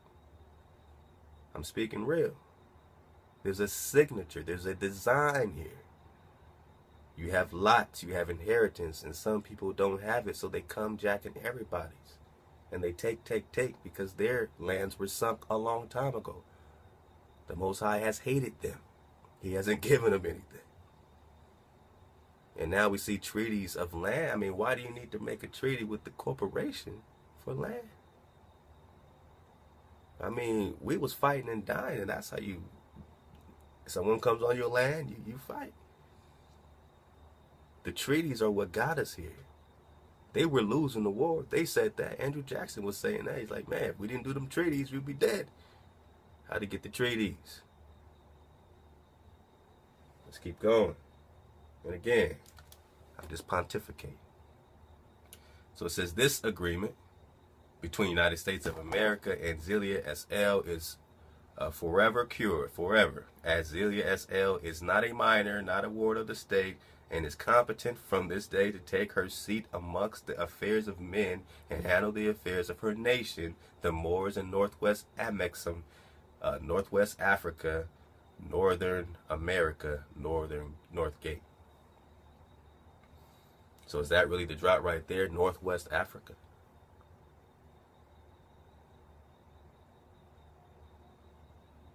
You know, maybe, I don't know. I mean, where you from? Where's your inheritance? Is it in Africa? If it's, you know, you think it's BS, cool. We're going to read through it and we're going to see how it connects, because we've heard about the Treaty of Tripoli. We've heard about certain melanated brothers and sisters that weren't necessarily fighting side by side with us in the goal of war. Some of them had treaties. Some of them didn't go into captivity the same way that some of us did. You know what I mean? Some of them did treaties, right? And these treaties allowed them to have more freedoms and whatnot. You know what I'm saying? Much more privileged than other tribes. And remember, it's a tribal war, and this brother's going to break it down perfectly, discussing tribes. But before he does, I want to preface it with this document from the Biblioteca de Sevilla. We bring it up all the time, but it's important to kind of keep revamping on this because, you know, certain things, you know, as he connects to his indigenous heritage and love to the brother, you know, I want to focus on all the meat, not just the narrow road of me disagreeing with anything. But for our sake of the journey, I have to put a foundation out there so that, you know what I'm saying, we can, you know, see for ourselves and, you know, weigh the evidence back and forth. But he's going to bring up like Mayat in Egypt and kind of draw a connection, you know what I'm saying? Well, obviously we know Egypt is here. And again, go back to that 6-part, 10-hour series where my knees were buckling, just standing there doing it, trying to do it all in one day. I did 5 out of 6 of them in one day. I just couldn't get 6 in, man. But got it in the next day. But yeah, you know, we just want to get to the bottom of things. You know, so just like, I'm sure I got a lot of brothers that are into Kemet, different things like that. But at the bottom of things is that this fallen angel frequency at some point hit our natural environment and built up artificial harmonics, artificial chakras, and artificial grid. You know what I'm saying? Like we were, you know, researching in different ways. And again, you look it up and you check it out. We are having a theory, right? So we are putting, this is our classroom, you know. Anyone comes with static, they get dropped off just by virtue of it being a static-free environment. When you come humble, you come with the spirit to build, I build with you. As you can see down here, you know what I'm saying, or the other videos, I like building with my family. You know what I mean? Static, I don't even, I just, it's just not even a part of me. You know what I mean? It's not even, not a part of me, obviously. I'm full of static. I'm saying it's not what I choose to vibrate to. That's a better way of saying it. You know what I mean? So I'm not going to go back and forth if it's clearly static. Static is there for a reason, to be static, to be chaotic. You can't argue with chaos. Remember, you can't argue with a fool. You can't argue with chaos, because chaos will always be chaos. There's no way out of it. You'll be turned around. So if it's chaos, according to the wisdom Hey has, you know what I'm saying, bestowed, you know, upon me, that I'm trying to, you know, continue to let in to my vibration. If it's chaos according, you know what I'm saying, to that, then I drop it off. You know what I mean? If I drop you off on accident or something, I'm sorry, you know. I'll pick you up wherever I dropped you off and bring you back. I'm sorry. But, you know, this is how we got to work, because we got a lot of information, just like the radio show. When we get up, you know, we're going to be dropping info, and, you know, if static calls in or something like that, they get dropped off. And I actually got a sound effect for it, so it's pretty dope. Go back to the archive. You'll know what I'm talking about. All right, so I want to get back to this document. And you look it up, you recon it, you know. It's been getting from Hey. It's not mine, I don't own it, but it seems to be a nice journey, a nice wave to surf on, but you got to have your own board. You got to make your board and come aboard. But you're a light being, right? You can make a board like that. You know, this sword, what we're talking about is frequency. And I'm going to drop some more on the 432. You know, I really want to get to this thing, this man named BP Earthwatch. He's a cool cat, actually. Again, these are certain people that still believe the earth is a ball, right? But so their perspective is going to be skewed until they realize they're not spinning. But that's just my theory, right? But he dropped something on the Schumann resonance, and a brother left me a comment, and YouTube's, man, been on the funny monies, man, with these comments. I see some of them. Some of them are put in spam, and when I try to take them out, I can't, and then they get deleted. So if I don't get back to you, you got a question or, you know, whatever, either, you know, I haven't got to it yet, you know, whatever, or I just haven't seen it, you know what I'm saying? So love to you. If it's something I don't know, I'll tell you I don't know. I told you I don't know anything. I told you I know a little bit about a lot of things and a lot about a little, you know what I mean? So we're all putting this journey together. So yeah, I'm not a genie in a bottle. Don't shake me up. Don't shake me, don't break me, man. But yeah, you know, we're coming back. You know, what was I talking about? Oh, my dad crying. Yeah. So I started crying with the indigenous thing, you know, because I started feeling like I could feel, and I don't know. I just felt the pain and the bloodshed. You know what I mean? I felt it, man. I can't tell you, man, it's real. This is your family, because when you connect to this vibration, you're gonna feel them dying underneath your feet. They're gonna jolt you like, this happened. Wake up. Let's go. Get to moving. Get to walking. Get to stepping. Go somewhere, motherfucker. You got the sun flashing. Go somewhere. Don't just sit there like sitting ducks. Have some type of plan. You want to go to Africa, go to Africa. You know, I'm just saying. The research seems to be leading towards certain areas. See, when chaos happens, order always remains, man. The remnant always remains, right? Atlantis was destroyed. Egypt was destroyed here, but South America's still here. North America's still here, but those islands were sunk. Then they took them over there. You know, get to that. Get to that 6-part series, man. It's a 10-hour, 6-part series. Singing to Egypt, and dig through it, man, and continue to comb through it and get what you got to get out of it. You know what I'm saying? It's just a part of the journey, and this is a part of it too. We'll be discussing some more treaties and different things like that. I'm not going to get into too much trying to define myself, what I believe a Moor is and all this. I know I got a lot of Moorish or Moorish science brothers, you know what I'm saying, that are a part of this journey with me. So I'm not on that. I'm just in it for the drop. You know what I'm saying? So I'm going to drop what, shout out to this sister. I'm not even going to blast her name, but thank you for sending me. I want, you know, click on the link underneath so you can pull up the treaty and you let me know what you think. A lot of attention more and more lately. So it's been vetted by some pretty solid individuals. And this is Columbus pretty much saying, hey, man, I came to America to seize the holy city. So when we get to the video, the brother, he's talking about Mayat and how we got to restore the village. You know, with our mothers on top and the whole matriarchal thing, we understand that by the time, a lot of these oral things were passed down, we had been bent the knee, either to the Queen Mother of Heaven, to whatever the case is. So just because it's been passed down to us doesn't mean it's righteous. It can't be both ways. I mean, Egypt and these pyramids can't be in 440 and be hey in that same vibration, you know what I mean? Which reminded me about the Schumann resonance, and I will be dropping something on that. And my whole point is this: I think they say that the perfect pitch is 430.65, and then some other people say 528.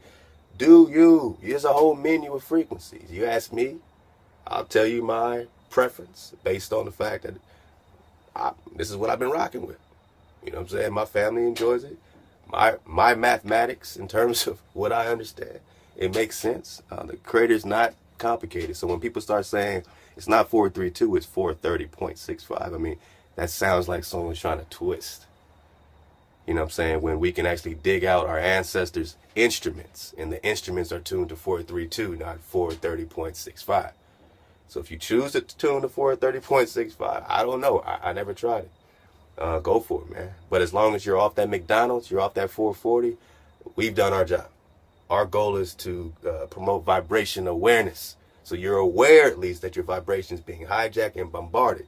Then you want to tune your music to 528, whatever you want to do. I'll drop some more on that as well. I'll tell you exactly why I don't prefer it and how I see that, again, as a twist. This love frequency, love frequency, love frequency. And again, we know these twisted people twist words backwards. And my sister dropped that, that love is evil, backwards evil. When they say love, they mean twisted. You know what I'm saying? So, I like 432. 4 plus 3 plus 2 is 9. It's so simple. You know what I'm saying? You could try to get something out of, whatever you want to do. Whatever you want to do. Do it, but get off the McDonald's. So I'm not here to argue frequencies with you. Matter of fact, I'm going to drop how, according to the scale, you know what I'm saying?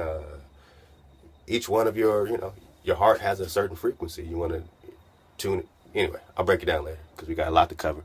But you can tune your music to the frequency of your heart for healing, to whatever energy center you want to boost up, your base, your root, your abdomen, you know what I'm saying, your throat chakra, pineal gland, crown, whatever the case. 432 happens to be the frequency of that crown. So I'm trying to burst through the firmament right quick. I'm trying to wake you up right quick. I don't have time to tune your root. You tune your root on your own. When you play Marvin Gaye, you play that in the root chakra. But I'll give you all the, some more drop on if you want to tune it. If you're into tuning music now, you're using Audacity, you're doing different things, you're getting programs like return to432.org, all that. And again, I rock with my ancestors. When I see the instruments coming out of 432, I think I've made a decision, an executive decision. This is my new favorite hoodie. I know you're used to blue one. And look, I hope y'all don't think I'm some functified and keeping it alive. You know what I'm saying? I have a wash machine. I wash my hoodies. It got to feel right though, man. I don't want to promote anything. Obviously, I'm doing a lot of brand placement, man. But I got to take some L's, man, on the brand placement just for comfort. This is just comfort this time of night, man. But hey, another great day. Had a great time with my children today. Had a wonderful walk. Got to just, really, have conversations with them. And that's pretty cool, man. They had the lollipops. We're just taking a walk, having conversations. My daughter's 6 and her mind is If I told you the stuff she'd say, it would probably freak you out. So I'm not going to say it. But it definitely catches me off guard. So love to you, man. Love to your families. Bless your families. In this time of, suffering, trying to figure it out, connecting these things, it's okay, man. Don't take anything too serious. Just let it flow. Let the flow flow. All right, let's get to the flow. I want to get to this king, man. This king is silent. And I want to, if you haven't caught this joint, a lot of people have seen it. this, the community's getting hit with a lot of great information, and you know what I'm saying, a lot of truth tellers, man, is coming out saying, you're from here. Stop looking away. Stop putting your energy across the world, right? Start putting your energy beneath your feet again.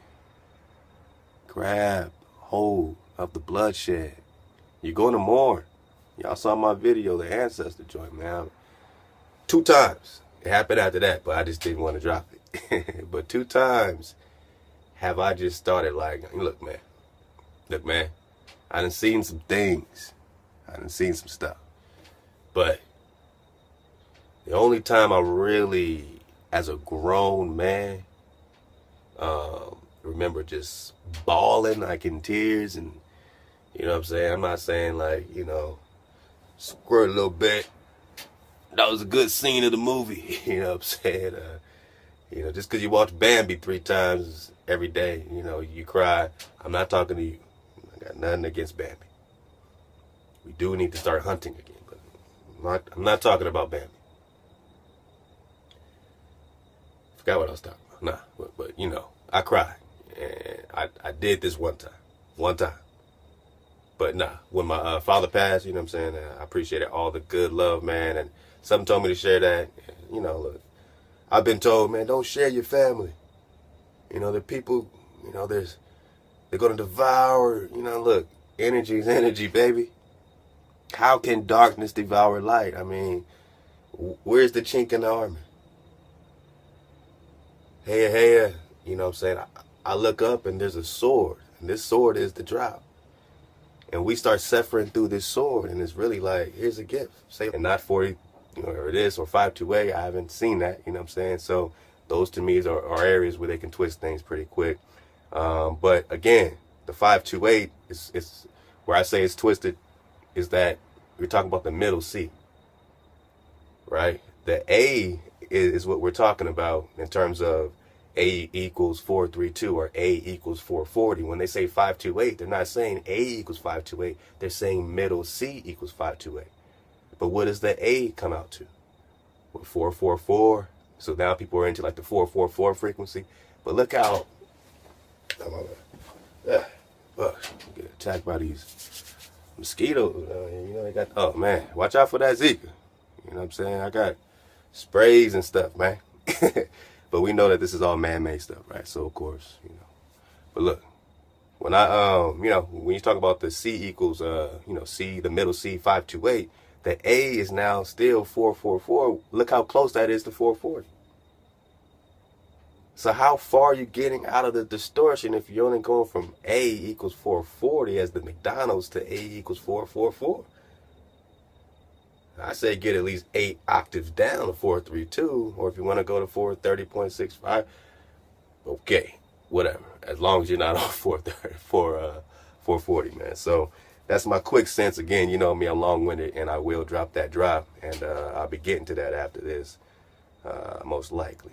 Okay, so reading from this document, pulled it up. It says Columbus Quadracentio in the following words: now that 4 centuries have sped since a Ligurian first, under God's guidance, touched shores unknown beyond the Atlantic, the whole world is eager to celebrate the memory of the event. Oh, Columbus Day. This is pause it. Read it. This is in the Biblioteca de Sevilla in Spain. This is a document that's in Spain, in their vaults of what Columbus and his people put out personally. There you'll find the Book of Privileges. Then you'll find the Book of Prophecies and these things where you understand that he truly believed that he was fulfilling prophecy. He knew he found the lost tribes of Israel.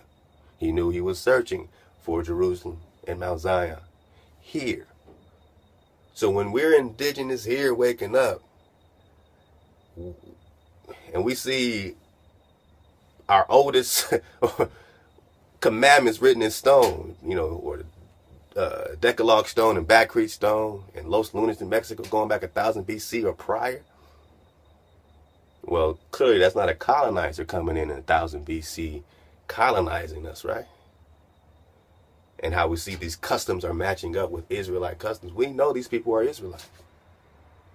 Not all, but the tribes are there. And there's other tribes. You know what I'm saying? And he's going to break down the more thing. And obviously, in the scriptures, you got the Amorites. Amorite. So he's going to say something like, that's not really a nationality. And technically, it is a tribe. Amorite. I mean, if you want to look at it that way. So I'm just giving you other ways to look at it. It's not just what he's going to break.